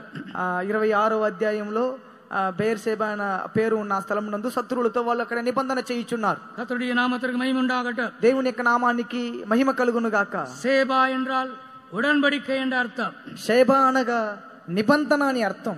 బేర్ என்றால் ஊற்று என்ற அர்த்தம். బే అనగా ఊట, బుగ్గ అని అర్థం. బెయేర్షెబా, బెయేర్షెబా உடன்படிக்கையின் ஊற்று, నిబంధన బుగ్గ. கர்த்தருடைய நாமத்திற்கு மகிமை உண்டாகட்டும். దేవుని యొక్క నామానికి మహిమ కలుగును గాక. தேவனோடு நமக்கு உடன்படிக்கைகள் இருக்க வேண்டும். దేవునితో మనకు నిబంధన ఉండవలేను. அந்த உடன்படிக்கையிலே நாம் உண்மையா இருக்க வேண்டும். ఆ నిబంధనలో మన నమ్మకంగా ఉండవలేను. பஞ்சம் எல்லாருக்கும் பஞ்சமா இருக்கும். అందరికీ కరువై ఉండును, ஆனா உனக்கு இருக்காது. అయితే నీకు ఉండదు. எல்லாருக்கும் வியாதியா இருக்கும். అందరికి వ్యాధి ఉండును, உனக்கு வியாதி இருக்காது. నీకు వ్యాధి ఉండదు. பிரியமானவர்களே, எல்லாருக்கும் பிரச்சனை இருக்கும். అందరికి సమస్య ఉండును, ஆனால் உனக்கு பிரச்சனை இருக்காது. అయితే నీకు సమస్య ఉండదు. கர்த்தருடைய நாமத்திற்கு மகிமை உண்டாவதாக. దేవుని యొక్క నామానికి మహిమ కలుగును గాక. ஏனென்றால் நீங்கள் தேவனோடு உடன்படிக்கை பண்ணி வாழ்கிறவர்கள். ఎందుకంటే మీరు దేవునితో నిబంధన చేసి జీవించేవారు. ஞான ஸ்நானம் பெற்றவர்கள், தேவனோடு உடன்படிக்கை பண்ணி ஜீவிக்கிறவர்கள். బాప్తిస్మం పొందిన వారు, దేవునితో నిబంధన చేసి జీవించేవారు. நீங்கள் என்றைக்கு ஞானஸ்நானம் எடுத்தீர்களோ அன்றைக்கு நீங்கள் தேவனோடு உடன்படிக்கை செய்கிறீர்கள். మీరు ఎప్పుడు బాప్తిసం పొందితిరో ఆ దినము మీరు దేవునితో నిబంధన చేసి జీవించుచున్నారు. இங்கே முழுகி ஞானஸ்நானம் எடுத்தவர்கள் ஹல்லேலூயா சொல்லுங்கள். ఇక్కడ ముంచట బాప్తిసం పొందిన వారు ఒక హల్లెలూయా చెప్పండి. ஹல்லேலூயா. ஞானஸ்நானம் எடுக்காதவர்கள் இன்னும் நீங்கள் தேவனோடு ஒரு உடன்படிக்கைக்குள்ளே நீங்கள் வரவில்லை. బాప్తీసం పొందని వారు ఇంకనూ మీరు దేవునితో నిబంధన చేయలేదు, నిబంధనకి రాలేదు. ஆனால் உங்களுக்கு 100 மடங்கு ஆசீர்வாதம் வேண்டும். అయితే మీకు 100 అంతల ఆశీర్వాదం కావాలి. அந்த பஞ்சம் உங்களை தொடக்கூடாது. ఆ కరువు మిమ్మల్ని ముట్టకూడదు. அந்த பிசாசு உங்களை தொடக்கூடாது. అపవాది మిమ్మల్ని ముట్టకూడదు. நீங்கள் ஆசீர்வாதமா இருக்க வேண்டும். మీరు ఆశీర్వాదంగా ఉండవలెను. அது எப்படி நடக்கும்? అది ఏ విధంగా జరుగును? நீங்கள் தேவனோடு உடன்படிக்கை பண்ணி நீங்கள் பெயர் செபாயினும் அந்த ஊற்றிலே நீங்கள் தண்ணீர் குடியுங்கள். మీరు దేవునితో నిబంధన చేసి బెయర్షెబా అనే నీటి బుగ్గలో ఆ నీటిని మీరు తాగండి. அவர்கள் மறுபடியும் அதை தோண்டினார்கள். వారు మళ్ళీ త్రవ్విరి. சத்துருக்கள் அதை தூர்த்து போட்டார்கள். శత్రువులు దాన్ని బూడ్చివేసిరి. 26వ அதிகாரத்திலே நீங்கள் அதை குறித்து படிக்கலாம். 26వ అధ్యాయం నందు దాని గురించి మీరు చదవగలరు. பொறாமை பிடித்த சத்துருக்கள், అసూయపడిన శత్రువులు, அந்த பெலிஸ்தர்கள், ఆ ఫిలిస్తీయులు இந்த ஈசாக்கு மேல் பொறாமை கொண்டு ఈసాకు మీద అసూయపడి ஆபிரகாமின் இந்த 2 துறவுகளையும் தூர்த்து போட்டார்கள். అబ్రహాము యొక్క ఈ 2 బావులను బూడ్చిరి. வாசிங்கள் 15వ వచనం, 26వ அதிகாரம் ఆదియాగమం 15వ వచనం. ఆదికాండం 26వ అధ్యాయం 15వ వాక్యం. అతని తండ్రి అయిన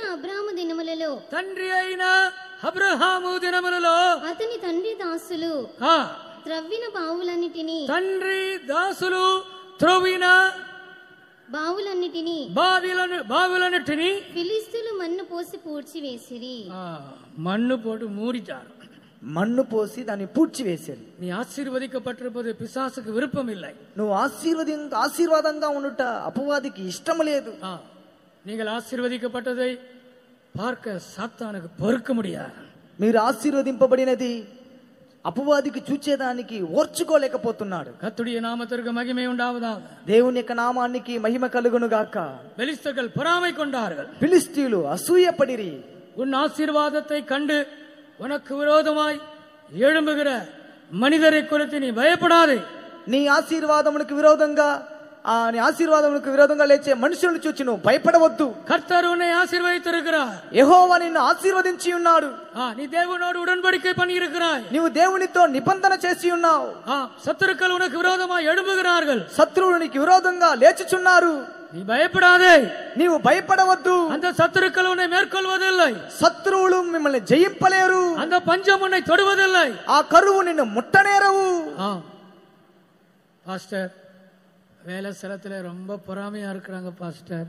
పాస్టర్ గారండి, ఉద్యోగం చేసే పని స్థలంలో చాలా అసూయ కలిగిన వారు ఉన్నారు పాస్టర్ గారండి. కాలేజీలో ரொம்ப பொறாமையா இருக்கிறாங்க பாஸ்టర్. కాలేజీలో భయంకరంగా అసూయ కలిగిన వారు ఉన్నారు పాస్టర్ గారు. స్కూల్లో பொறாமையா இருக்கிறாங்க பாஸ்టర్. స్కూల్లో అసూయ కలిగిన వారు ఉన్నారు పాస్టర్ గారండి. చర్చిలో பொறாமையா இருக்கிறாங்க பாஸ்టర్. చర్చిలో అసూయ కలిగిన వారు ఉన్నారు పాస్టర్ గారు. நீ எங்கே இருந்தாலும் உன்மேல் பொறாமை கொள்ளுகிற மனிதர்கள் இருக்கிறார்கள் என்று நீ சொல்லுகிறாய்.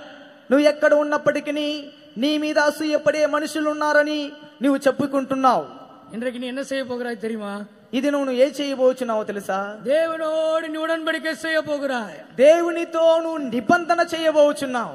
அந்த உடன்படிக்கையிலே நீ உண்மையா இருக்க போகிறாய். ఆ నిబంధనలో నువ్వు నమ్మకంగా ఉండబోచున్నావు. உடன்படிக்கை பண்ணின தேவனோடு உடன்படிக்கை பண்ணின எந்த ஒரு மனிதனையும் இந்த உலகம் ஜெயிக்க முடியாது. దేవునితో నిబంధన చేసిన మనిషినితో ఈ లోకము ఆ మనిషిని జయింపనేరవు. வேலை ஸ்தலத்திலே, పని స్థలములో, படிக்கிற இடத்திலே, చదివే స్థలములో, ஊழியத்தின் பகுதியிலே, సేవ భాగములో பொறாமை நிறைந்த மனிதர்கள் இருக்கலாம். అసూయ నిండిన మనుషులు ఉండొచ్చు. அவர்கள் உன்னை மேற்கொள்வதில்லை. వారు మిమ్మల్ని జయింపనేరరు. ஈசாக்கின் தேவன் உன்னோடு இருக்கிறார். ఈసాకు దేవుడు నీతో ఉంటున్నాడు. அதற்காக கரங்களை உயர்த்தி கொஞ்ச நேரம் ஸ்தோத்திரம் பண்ணலாமா? దాని నిమిత్తం చేతులు పైకెత్తి కొంచెంసేపు మనం స్తోత్రించేదము.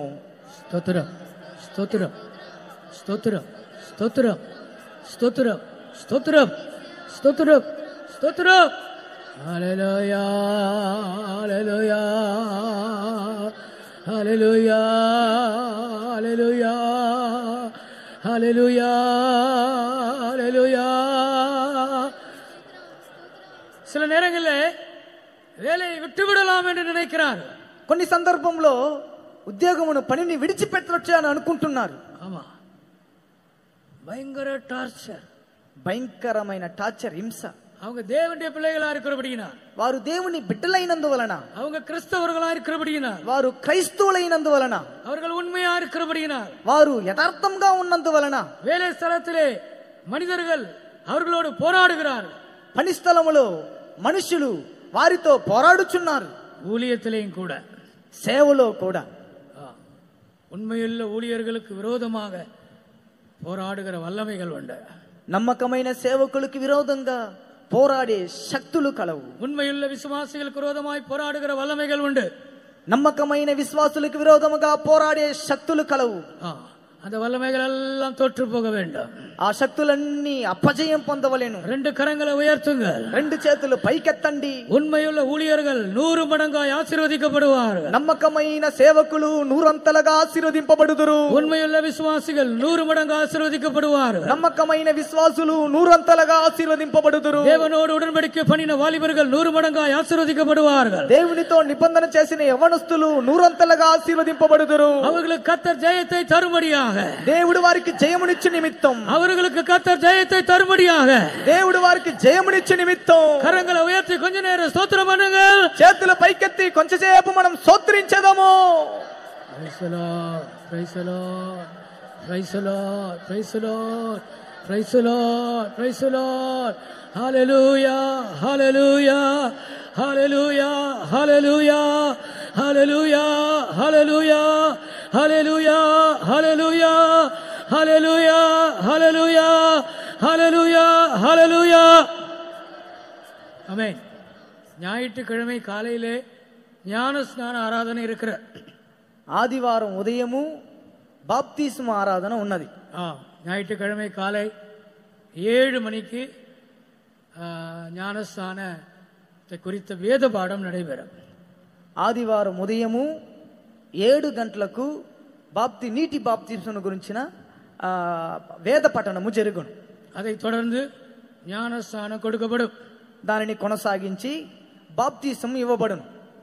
தேவனோடு உடன்படிக்கை பண்ணிக்கொள்ளுங்கள், దేవునితో నిబంధన చేసుకొనండి. 100 மடங்காய் அவன் ஆசீர்வதிக்கப்பட்டான். అతడు 100 ఆశీర్వదింపబడేను. அவன் ஐஸ்வர்யவானானான். అతడు ఐశ్వర్యవంతుడాయేను. அவன் வர வர விருத்தி அடைந்தான். అతడు అభివృద్ధి పొందెను. அவன் மகா பெரியவனாய் மாறினான். అతడు గొప్పవాడాయను. சத்துருக்கள் அவன் மேல் பொறாமை கொண்டார்கள். శత్రువులు అతని మీద అసూయపడిరి. உங்கள் வாழ்க்கை ஆசீர்வதிக்கப்பட வேண்டுமானால் நீங்கள் ஞானஸ்நானம் எடுக்க வேண்டும். మీ జీవితం ఆశీర్వదింపబడాలి అంటే మీరు బాప్తిసం పొందవలెను. கர்த்தருடைய நாமத்திற்கு மகிமை உண்டாகட்டும். దేవుని యొక్క నామానికి మహిమ కలుగును గాక. ஒரு யூத் மீட்டிங் நடந்து கொண்டிருந்தது. ఒక యవనస్తుల కూటం జరుగుచుండెను. 82ஆம் ஆண்டு என்று நினைக்கிறேன். 1982 అని అనుకుంటున్నాను. అక్టోబర్ మాసం 2వ తేదీ, అక్టోబర్ నెల 2వ తారీఖు గాంధీ జయంతి.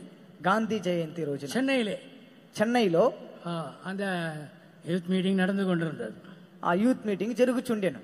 అది అడయార్లే అల్ల, అది ఇరుములియూర్లే అల్ల. అడయార్లో కాదు, ఇరుములియూర్లో కాదు.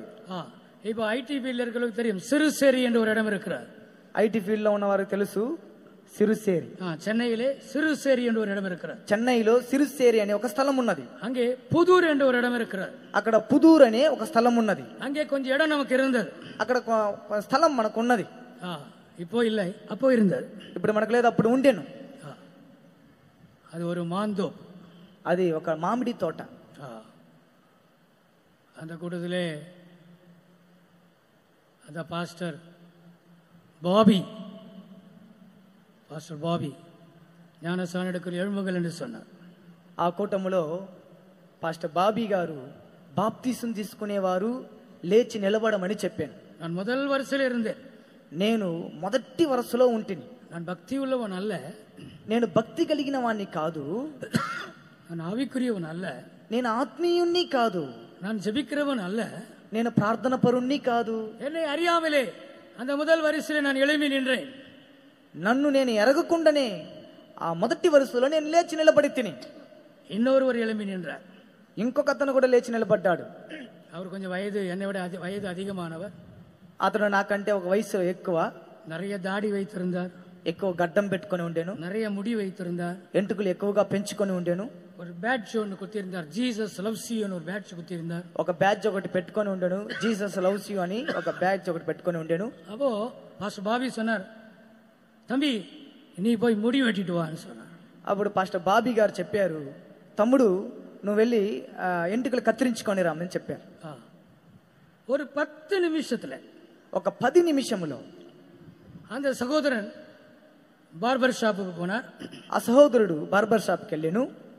அழகாக ஷேவ் பண்ணி தாடியெல்லாம் எடுத்துட்டு முடியெல்லாம் கட் பண்ணி வந்துட்டார். దాడి అంతా గడ్డం అంతా తీసేసి ఎంటుకలు కత్తిరించుకొని నీట్గా మంచి చక్కగా వచ్చి నిలబడాడు. அவரும் நானும் அடையாறிலே ஞானஸ்தானம் எடுத்தோம். అతడు నేను అడియారులో బాప్తీసం పొందితిని. 2 பேரும் ஊழியத்துக்கு வந்தோம். ఇద్దరు సేవకు వచ్చితిమి. அவர் எனக்கு முன்பாக ஆண்டவரிடத்தில் போய்விட்டார். ఆయన నాకంటే ముందుగా దేవుని యొద్దకు వెళ్ళాను. நான் இன்னும் உயிரோடு இருக்கிறேன். నేను ఇంకా సజీవంగా ఉంటున్నాను. ஞானஸ்தானம் எடுக்கிறவர்கள், బాప్తీసం తీసుకునేవారు நல்ல அழகா ஷேவ் பண்ணி, நல்ல அழகா ஹேர் கட் பண்ணி நீங்கள் ஞானஸ்தானம் எடுக்க வேண்டும். బాప్తీసం తీసుకునేవారు మంచిగా గడ్డం తీసి హెయిర్ కటింగ్ చేసుకొని మీరు బాప్తీసం తీసుకోవలేను. அப்படியானால் கர்த்தர் உன்னை 100 மடங்காய் ஆசீர்வதிப்பார். అలాగైతే దేవుడు నిన్ను 100 అంతలుగా ఆశీర్వదించుదురు. ஒரு கல்யாணம் நடந்தது. ఒక వివాహం జరిగెను. ஒரு கல்யாணம், ఒక వివాహం. பாஸ்டர் கேவி பால், పాస్టర్ కేవి పాల్ గారు அந்த கல்யாணத்தை நடத்துகிறார். ఆ వివాహాన్ని జరిపించుచున్నారు. எல்லாம் ரெடி ஆயிடுச்சு. అన్ని సిద్ధంగా ఉండేను. 10 மணிக்கு கல்யாணம். 10 గంటలకు వివాహం. மாப்பிள்ளையை கூட்டு வந்து உட்கார வைக்கிறார். పెండ్లి కుమారుని తీసుకొచ్చి కూర్చోబెట్టారు. மாப்பிள்ளை ரொம்ப ஸ்டைலா வந்து உட்காரார். முடியெல்லாம் பயங்கரமா இருக்கிறார். పెండ్లి కొడుకు చాలా స్టైల్ గా హెయిర్ అంతా చాలా స్టైల్ గా పెట్టుకొని వచ్చి కూర్చున్నాడు. அந்த பாஸ்டர் என்ன சொன்னார் தெரியுமா? ఆ పాస్టర్ గారు ఏం చెప్పారో తెలుసా? நீ போய் சலூன் கடைக்கு போய் முடி வெட்டிட்டு வா. నువ్వు వెళ్ళి మంగళ షాప్కి వెళ్ళి హెయిర్ కటింగ్ చేసుకొనిరా. அப்பதான் கல்யாணம் நடத்துவேன். అప్పుడే నేను వివాహాన్ని జరిపిస్తా. அந்த நாட்களில் பரிசுத்தவான்கள் ரொம்ப கண்டிப்பா இருப்பார். ఆ దినంలో పరిశుద్ధులు చాలా ఖచ్చితంగా ఉంటారు. ஞானஸ்தான விஷயத்திலே நீங்கள் முற்றிலுமாய் உங்களை ஒப்பு கொடுக்க வேண்டும். బాప్తీస విషయంలో మిమ్మల్ని పూర్తిగా మేము సమర్పించవలేను. நீங்க யோசித்து பாருங்க, கல்யாணத்துல போய் எல்லாரும் வந்துட்டாங்க, நீ போய் முடி வெட்டிட்டு வான்னு சொன்னா அந்த சென்டர் பாஸுக்கு அறிவு இருக்கான்னு கேட்பாங்க இல்லையா? వివాహంలో పోయి మీరు వెళ్ళి ఆ పెండ్లి కొడుకుని చూసి నువ్వు వెళ్ళి హెయిర్ కటింగ్ చేసుకోరా అని చెప్తే అందరూ చూసి ఈ సెంటర్ పాస్ట్కి బుద్ధి ఉందా అని అడుగుతారు కదా. ஆனால் அந்த மாப்பிள்ளை போனார். అయితే పెండ్లి కొడుకు వెళ్ళాడు. நல்லா ஹேர் கட் பண்ணிட்டு வந்தார். మంచిగా వెంట్రుకలు కత్తిరించుకొని వచ్చాడు. వివాహ ఆరాధనயை அந்த பாஸ்டர் செய்து வைத்தார். వివాహ ఆరాధనను పాస్టర్ గారు జరిపించాను. ஞானஸ்தானம் எடுக்கிறவர்கள் நீங்கள் நல்ல உடன்படிக்கை பண்ண வேண்டும். బాప్తీసం తీసుకునేవారు మీరు మంచిగా దేవునితో నిబంధన చేయవలెను. அந்த தேசம் எங்கும் பஞ்சம் இருக்கிறது. దేశమంతా కరువై ఉన్నది. ஆனால் ஈசாக்குக்கு பஞ்சம் இல்லை. అయితే ఈసాకుకి కరువు లేదు.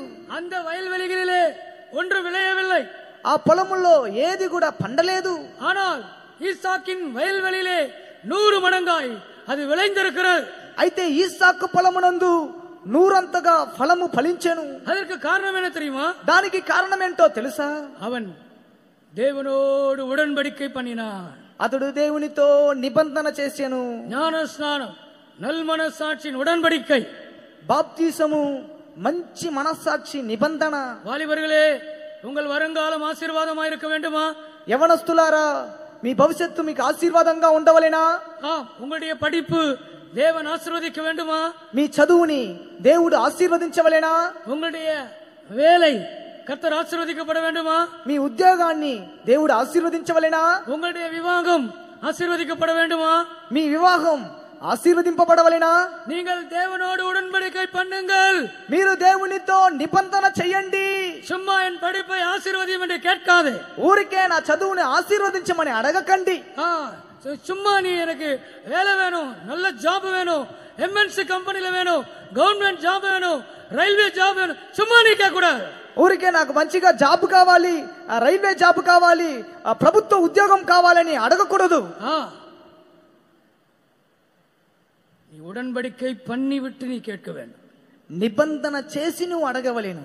బెయర్షెబా, బెయర్షెబా ஈசாக்கு பெயர்சேபா என்னும் துறவை மறுபடியும் తోండినార్. ఈసాకు బెయర్షెబా అనే బావిని మళ్ళీ తవ్వించెను. అది తగప్పనుடையதா இருந்தது. అది తండ్రిదై ఉండెను. అది అబ్రహాముடையதா இருந்தது. అది అబ్రహాముదై ఉండెను. அவனுடைய வேலைக்காரர்கள் மறுபடியுமாய் தோண்டினார்கள். అతడు దాసులు మళ్ళీ దాన్ని తవ్విరి. மறுபடியுமாய் அந்த தண்ணீரை அவர்கள் அனுபவித்தார்கள். మళ్ళీ ఆ నీళ్ళని వారు అనుభవించిరి. உங்களுக்கு நல்ல விவாக வாழ்க்கை வேண்டுமா? మీకు మంచి వివాహ జీవితం కావాలనా? వాలిబర్களோடு நான் பேசிக் கொண்டிருக்கிறேன். యవనస్తులతో నేను మాట్లాడుచున్నాను. జ్ఞానస్నానం పెరాద వాలిబర్களோடு நான் பேசிக் கொண்டிருக்கிறேன். బాప్తిసం పొందని యవనస్తులతో నేను మాట్లాడుచున్నాను. உங்களுடைய வருங்காலம் ஆசீர்வாதமா இருக்க வேண்டுமானால், మీ భవిష్యత్తు ఆశీర్వాదంగా ఉండవలనంటే நீங்கள் பெயர்சேபா என்ற துறவை நீங்கள் தோண்டி புதுப்பிக்க வேண்டும். మీరు బెయర్షెబా అని బావిని మీరు తవ్వి నూతన పరచవలెను. தேவனோடு உடன்படிக்கை பண்ணுங்கள். దేవునితో నిబంధన చేయండి. ஊழியர்களே, సేవకులారా, உங்களுடைய ஊழியம் 100க்கு 100 ஆசீர்வதிக்கப்பட வேண்டுமா?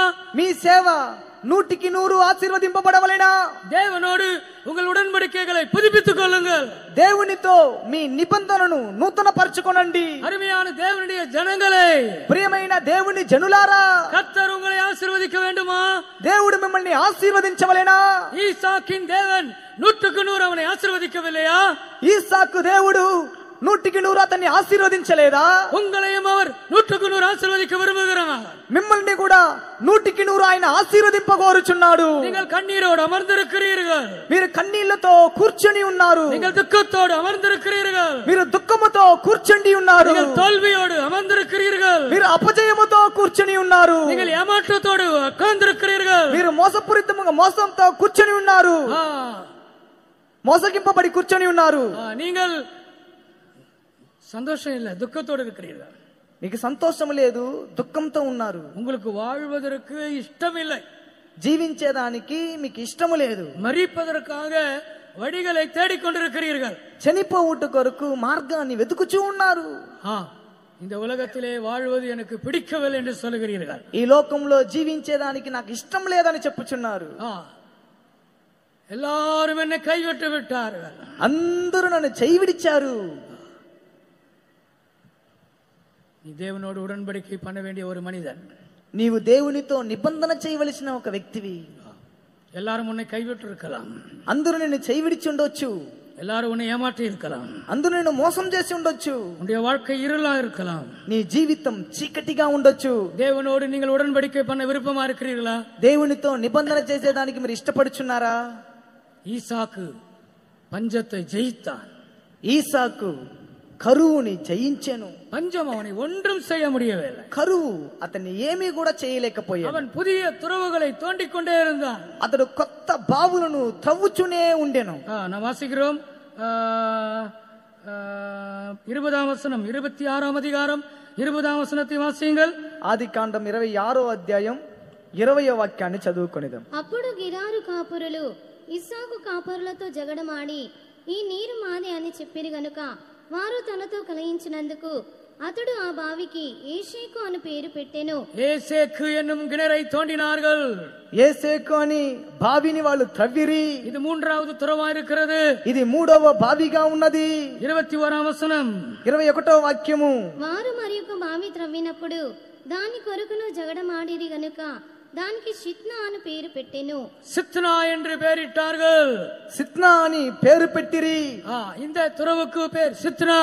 ఈ బావికి పేరు సిత్నా. ఇది 4வது துறவா இருக்கிறது. ఇది 4వ బావిగా ఉన్నది. 22ఆం వచనం వాసియంగల్. 22వ వాక్యాన్ని చదువుకొనిదము. అతడు అక్కడ నుండి వెళ్లి మరియొక బావి త్రవ్వించెను. దాని విషయమై వారు జగడమాడలేదు గనుక అతడు ఇప్పుడు యెహోవా మనకు ఎడము కలుగజేసి ఉన్నాడు గనుక ఈ దేశమందు అభివృద్ధి పొందుదామనుకొని దానికి రహీబోతు అని పేరు పెట్టెను. ரெகோபோத் என்று பெயர் வைத்தார்கள். రెహోబోతు అని పేరు పెట్టెను. ஆண்டவருடைய நாமத்திற்கு மகிமை உண்டாகட்டும். దేవుని యొక్క నామానికి మహిమ కలుగును గాక. అబ్రహాముடைய துறவுகள் 2, ఇవనుடைய పర్సనల్ అటెంప్ట్ 3. అబ్రహాం బావులు 2, ఇతడు వ్యక్తిగతంగా త్రవ్విన బావులు 3. அவன் துறவுகளை தோண்டிக் கொண்டே இருந்தான். అతడు బావులను త్రవ్వుచునే ఉండెను. கர்த்தருடைய நாமத்திற்கு மகிமை உண்டாகட்டும். దేవుని యొక్క నామానికి మహిమ కలుగును గాక. துறவுகள் என்பது தேவனோடு நெருங்கி இருக்கிறதை காண்பிக்கிறது. బావులు అనగా దేవునితో సన్నిహితంగా ఉండేదాన్ని చూపించుచున్నది. துறவு என்பது தேவனுடைய அன்பை காண்பிக்கிறது. బావి అనగా దేవుని యొక్క ప్రేమను చూపించుచున్నది. அது ரட்சிப்பின் சந்தோஷத்தை காண்பிக்கிறது. అది రక్షణ సంతోషమును చూపించుచున్నది. அது பரிசுத்தாவின் சந்தோஷத்தை காண்பிக்கிறது. అది పరిశుద్ధాత్మ సంతోషమును చూపించుచున్నది. பிரியமானவர்களே, அவர்கள் துறவை தோண்டிக்கொண்டே இருந்தார்கள். ప్రియమైన వారులారా, వారు బావులు త్రవ్వుచునే ఉండిరి. நம்முடைய கண்களை நாம் மூடுவோமா? మన నేత్రములను మూసేదము. இன்றைக்கு எத்தனை பேர் உடன்படிக்கை பண்ண போறீங்க? ఈ దినం ఎంతమంది మీరు నిబంధన చేయబోచున్నారు? சத்துரு பொறாமைப்படும் அளவு நான் உன்னை ஆசீர்வதிக்க போகிறேன். శత్రువు అసూయపడునంతగా నేను నిన్ను ఆశీర్వదించబోచున్నాను. எத்தனை பேர் அதை விசுவாசிக்கிறீர்கள்? ఎంతమంది దాన్ని మీరు విశ్వసించుచున్నారు? இன்றைக்கு கர்த்தர் உங்களை பார்த்து அப்படி சொல்லுகிறார். ఈ దినం దేవుడు మిమ్మల్ని చూచి చెప్పుచున్నాడు. ஊழியர்களே, உங்களை பார்த்து கர்த்தர் அப்படி சொல்லுகிறார். సేవకులారా, మిమ్మల్ని చూచి దేవుడు ఈ విధంగా చెప్పుచున్నాడు. சத்துருக்கள் உங்களை பார்த்து பொறாமைப்படும் அளவுக்கு நான் உன்னை ஆசீர்வதிப்பேன். శత్రువులు మిమ్మల్ని చూచి అసూయపడునంతగా నేను మిమ్మల్ని ఆశీర్వదించెదను. வாலிபர்களே, கர்த்தர் உங்களை பார்த்து அப்படி சொல்லுகிறார். యవనస్తులారా, దేవుడు మిమ్మల్ని చూచి ఈ విధంగా చెప్పుచున్నాడు. உன்னுடைய நண்பர்கள் உன்னை பார்த்து பொறாமைப்படும் அளவுக்கு நான் உன்னை ஆசீர்வதிப்பேன். మీ స్నేహితుడు మిమ్మల్ని చూచి అసూయపడనంతగా మిమ్మల్ని నేను ఆశీర్వదించెదను. தேவனுடைய ஜனங்களே, దేవుని జనులారా, உங்களை பார்த்து கர்த்தர் சொல்லுகிறார். మిమ్మల్ని చూచి దేవుడు చెప్పుచున్నాడు. உன் கண்ணீரை நான் துடைப்பேன். నీ కన్నీళ్లు తుడిచెదను. உன் துக்கத்தை நான் மாற்றுவேன். నీ దుఃఖమును మార్చుదును. உன் தோல்வியை நான் மாற்றுவேன். నీ అపజయమును మార్చుదును. உன் அவமானத்தை நான் மாற்றுவேன். నీ అవమానమును మార్చుదును. உன் நிந்தையை நான் மாற்றுவேன். నీ నిందను మార్చుదును. உன் பயத்தை நான் மாற்றுவேன். నీ భయమును உன் మార్చుదును. வேதனையை நான் மாற்றுவேன். నీ వ్యాధులను మార్చుదును. உன் வியாதியை நான் மாற்றுவேன். నీ వ్యాధిని మార్చుదును. என் ஜனங்களே, నా జనులారా, என் ஜனங்களே, నా జనులారా, நான் ஈசாக்கின் தேவன். నేను ఈసాకు దేవుణ్ణి. நான் ஈசாக்கின் தேவன். నేను ఈసాకు దేవుణ్ణి. உங்களை 100 மடங்காய் ஆசீர்வதிக்கும்படியாய் நான் வந்திருக்கிறேன். మిమ్మల్ని నూరంతలుగా ఆశీర్వదించి నిమిత్తం వచ్చి ఉన్నాను. நீங்கள் என்னோடு கூட உடன்படிக்கை செய்யுங்கள். మీరు నాతో నిబంధన చేయుడి. உடன்படிக்கை செய்கிறவர்களை நான் ஆசீர்வதிப்பேன். నిబంధన చేయువారిని నేను ఆశీర్వదించుదును. உடன்படிக்கை செய்கிறவர்களை நான் பாதுகாப்பேன். నిబంధన చేయువారిని నేను కాపాడుదును. அவர்களை 100 மடங்காய் நான் ஆசீர்வதிப்பேன். వారిని నూరంతలుగా ఆశీర్వదించుదును. என்னுடைய ஆசீர்வாதம் உன்மேல் வரும் என்று கர்த்தர் சொல்லுகிறார். నా ఆశీర్వాదం నీ మీదకి వచ్చునని యెహోవా సెలవిచ్చుచున్నాడు. హల్లెలూయా, హల్లెలూయా, ఆమేన్, హల్లెలూయా. நம்ம எல்லாரும் எழும்பி நிற்போமா? మనమందరూ లేచి నిలబడుదుము. நம்ம எல்லாரும் எழும்பி நிற்போமா? మనమందరూ లేచి నిలబడుదుము. இந்த கூட்டத்தை நான் முடிக்கிறேன். ఈ కుటుంబం నేను ముగించుచున్నాను. தேவனோடு உடன்படிக்கை பண்ணினவர்களாய் திரும்பி செல்வோமா?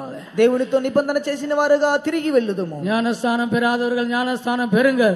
బాప్తీసం పొందని వారు బాప్తీసం పొందండి. இன்றே ரட்சணிய நாள். ఇదే రక్షణ దినం. இன்றே அனுக்கிரக காலம். ఇదే అనుకూలమైన సమయం. உனக்காகவே இந்த வைசாக்ல கன்வென்ஷன் நடக்கிறது. నీ కొరకే ఈ వైజాగ్ లో కన్వెన్షన్ జరుగుచున్నది. உன்னை ஆசீர்வதிக்கும்படியாக, నిన్ను ఆశీర్వదించే నిమిత్తం, உன்னை ஆசீர்வதிக்கும்படியாக, నిన్ను ఆశీర్వదించే నిమిత్తం, உனக்காக నీ కొరకు இந்த வைசாக்ல கன்வென்ஷன் நடந்து கொண்டிருக்கிறது.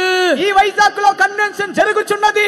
நீ தேவனோடு உடன்படிக்கை பண்ணுவாயாக. నీవు దేవునితో నిబంధన చేయుదువుగాక. உங்கள் உடன்படிக்கையை புதுப்பித்துக் கொள்ளுங்கள். మీ నిబంధనను నూతనపరచండి. ஓ, ஈசாக்கு துறவை மறுபடியுமாய் தோண்டினது போல ఈసాకు బావిని మళ్ళీ తవ్వినట్లుగా உங்கள் உடன்படிக்கைகளை மறுபடியுமாய் புதுப்பியுங்கள்.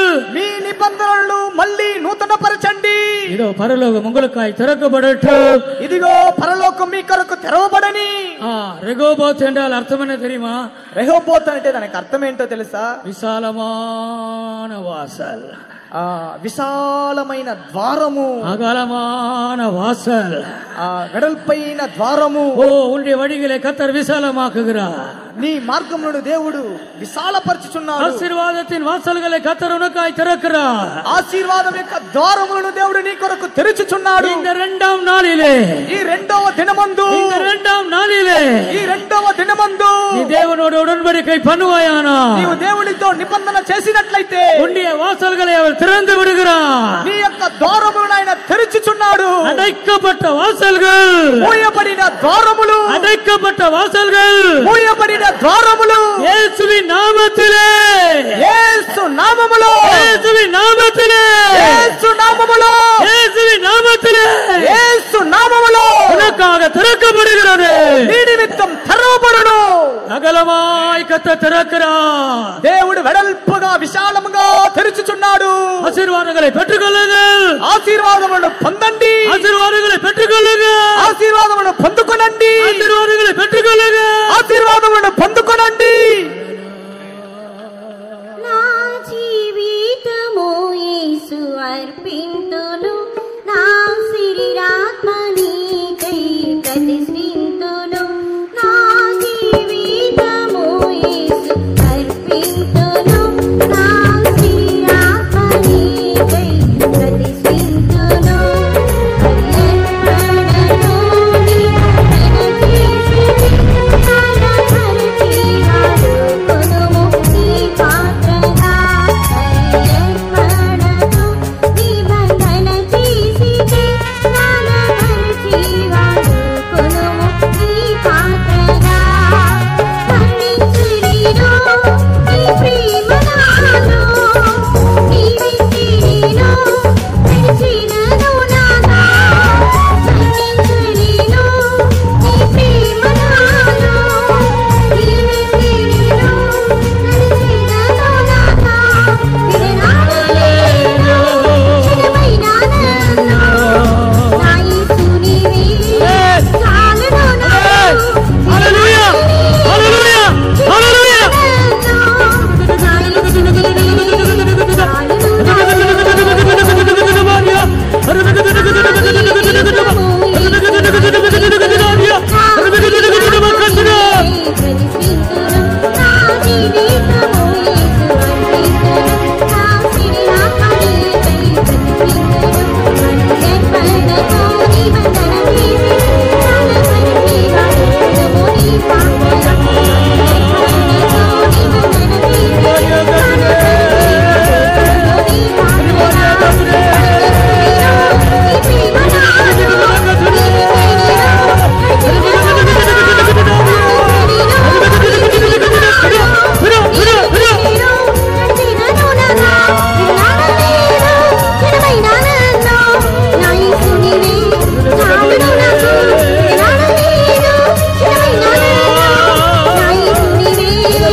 இங்க இருக்கிற வாலிபர்களுக்காக இந்த மேடையில் இருக்கிற ஊழியர்கள் நாங்கள் ஜெபிக்க போகிறோம். ఇక్కడ ఉన్న యవనస్తుల నిమిత్తము ఈ వేదిక మీద ఉన్న సేవకులైన మేము ప్రార్థన చేయబోచున్నాం. உங்களுடைய வருங்காலம் ஆசீர்வாதமா இருக்கும். మీ భవిష్యత్తు ఆశీర్వాదముగా ఉండును. உங்களுடைய படிப்பு ஆசீர்வாதமா இருக்கும். మీ చదువు ఆశీర్వాదముగా ఉండును. உங்களுடைய உத்தியோகம் ஆசீர்வாதமா இருக்கும். మీ ఉద్యోగము ఆశీర్వాదముగా ఉండును. உங்களுடைய விவாக வாழ்க்கை ஆசீர்வாதமா இருக்கும். మీ వివాహ జీవితం ఆశీర్వాదముగా ఉండును. சில வாலிபர்கள் கர்த்தருக்காக ஊழியம் செய்ய போகிறீர்கள். కొంతమంది యవనస్తులు దేవుని కొరకు సేవ சில చేయబోచున్నారు. வாலிபர்களை சீயோனாய் அவர் பிரிக்க போகிறார். కొంతమంది యవనస్తులని దేవుడు సీయోనుగా వేరు చేయుచున్నాడు. சில வாலிபர்கள் மேல் சீயோனின் அபிஷேகம் இறங்க போகிறது. కొంతమంది యవనస్తుల మీద సీయోను అభిషేకం దిగబోచున్నది. உங்களுக்காக நாங்கள் ஊழியர்கள் ஜெபிக்க போகிறோம். మీ నిమిత్తం సేవకులైన మేము ప్రార్థన చేయబోచున్నాం. இந்த மேடையில் இருக்கிற ஊழியர்கள் உங்களுக்காக ஜெபிக்க போகிறார்கள். ఈ వేదిక మీద ఉన్న సేవకులు మీ కొరకు ప్రార్థన చేయబోచున్నారు. ஊழியர்கள் கரங்களை உயர்த்தி ஜெபிப்போமாக. సేవకులు దేవుని చేతులు పైకెత్తి ప్రార్థించదుముగాక. ஊழியர்கள் கரங்களை உயர்த்தி ஜெபியுங்கள். సేవకులారా చేతులు పైకెత్తి ప్రార్థన చేయండి. చేయండి. ఓ ఇంగే ஒவ்வொருவரும் ஆசீர்வதிக்கப்படுவார்களாக. ఇక్కడ ప్రతి ఒక్కరూ ఆశీర్వదింపబడుదురుగాక. நம்முடைய அருமையான விசுவாசிகளை கர்த்தர் ஆசீர்வதிப்பாராக. మన అమూల్యమైన రమ్యమైన విశ్వాసులని ఆశీర్వదించుదురుగాక. அருமையான குடும்பங்களை கர்த்தர் ஆசீர்வதிப்பாராக. ప్రియమైన కుటుంబస్తులని దేవుడు ఆశీర్వదించుదురుగాక. ஈசாக்கின் தேவன், ఈసాకు దేవుడు, ஈசாக்கின் தேவன், ఈసాకు దేవుడు, ஈசாக்கின் தேவன், ఈసాకు దేవుడు இங்கே வந்திருக்கிறார். ఇక్కడికి వచ్చి మిమ్మల్ని నూరంతలుగా ఆశీర్వదించుదురుగాక. ஊழியர்களே కరంగల ఉయర్తి జెబింగ. సేవకులారా చేతుల పైకెత్తి ప్రార్థించుడి.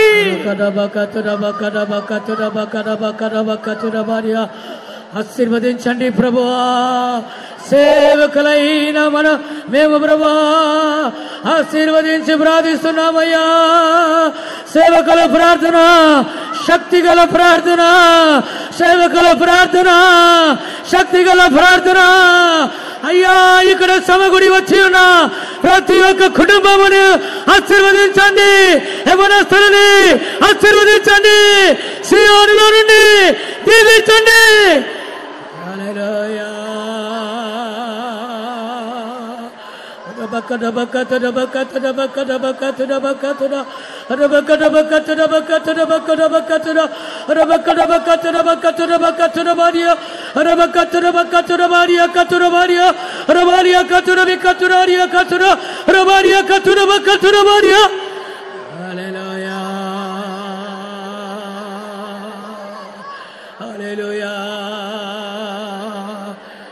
ஊழியர்களுடைய ஜெபத்தை கர்த்தர் கேட்டிருக்கிறார்.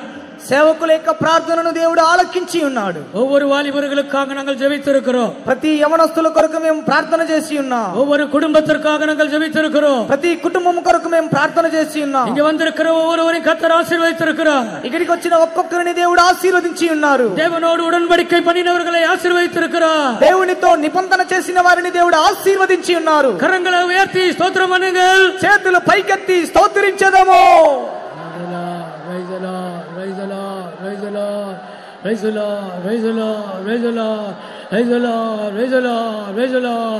பஞ்ச காலத்திலே 100க்கு 100 ஆசீர்வாதம் ஈசாக்கு கிடைத்தது.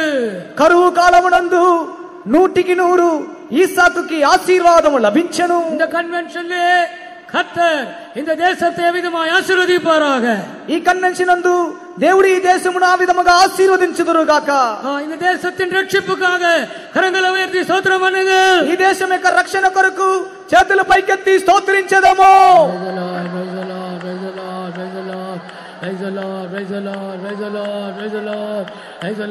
இந்த 2ஆம் நாள் கூட்டத்திலே தேவனோடு உடன்படிக்கை பண்ணினவர்களுக்காக கரங்களை உயர்த்தி ஸ்தோத்திரம் பண்ணுங்கள். ఈ రెండవ దినం కూటమునందు దేవునితో నిబంధన చేసిన వారి కొరకు చేతుల పైకెత్తి స్తోత్రించదము. స్తోత్రం స్తోత్రం స్తోత్రం స్తోత్రం స్తోత్రం స్తోత్రం స్తోత్రం స్తోత్రం స్తోత్రం స్తోత్రం స్తోత్రం స్తోత్రం స్తోత్రం స్తోత్రం ప్రార్థించదము. ప్రేమ స్వరూపుడైనటువంటి మా యొక్క ఉన్నతమైనటువంటి దేవా, ఈ యొక్క రెండో రోజు సాయంకాలం వేళలో కూడా స్వామి మా కొరకై పరలోకము తెరవబడి ఉన్నది కనుక స్తోత్రం చెల్లించున్నా దేవా. పరలోకంలో నుండి ప్రభా మీరు మమ్మల్ని ఆశ్రయించి దేవుడు స్వామి ఇక సాయంకాలం వేళలో కూడా ప్రభా మీరు మా మధ్యలోనికి వచ్చి మీరు మమ్మల్ని ఒక్కొక్కరు కూడా చూచి మీరు మాకు సహాయం చేస్తున్నటువంటి సర్వశక్తి గల దేవుడిగా మీరు మాకు మధ్యలోనికి వచ్చినారు కనుక స్తోత్రం.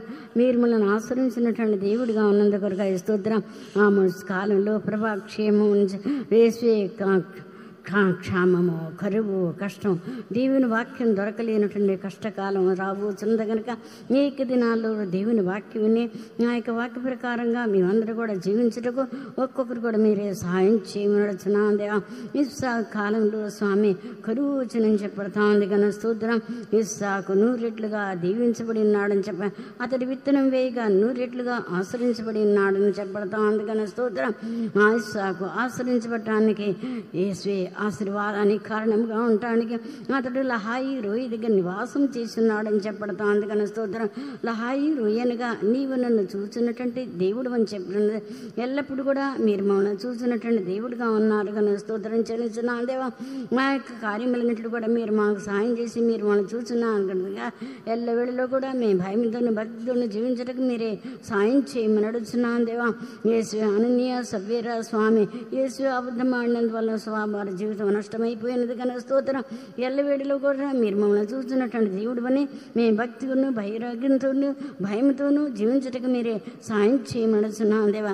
లహాయి రోయి అని చెప్పినప్పుడు స్వామి ఆ బావి దగ్గర అతడు నివాసం చేస్తున్నాడని చెప్పడతాం. అంతే మేము కూడా ఆ లహాయి రోయి దగ్గర నివాసం చేయటకు మీరు సాయం చేయమడుచున్నాం. ఇస్సాకాదుముగా జీవించినందువల్ల నూరెట్లుగా ఆశ్రయించినారు. యథార్థవంతులను మీరు ఆశ్రయించినటువంటి దేవుడి కనుక స్తోత్రం చెల్లించిన అబ్రహాము బావులను తరిగినప్పుడు అందులో నుండి నీటి ఊటలు వచ్చిందని చెప్పడతాం. నీటి ఊటలని చెప్పినప్పుడు దేవునితో కూడినటువంటి ఐక్యతను బయలుపరుస్తూ ఉంది. ఎల్లప్పుడు కూడా మీ దేవునితో కూడిన స్వామి అందరితో కూడిన ఐక్యతగా జీవించటకు మీరే సహాయం చేయండి. ఆశ్రయించబడుతున్నాను దేవా.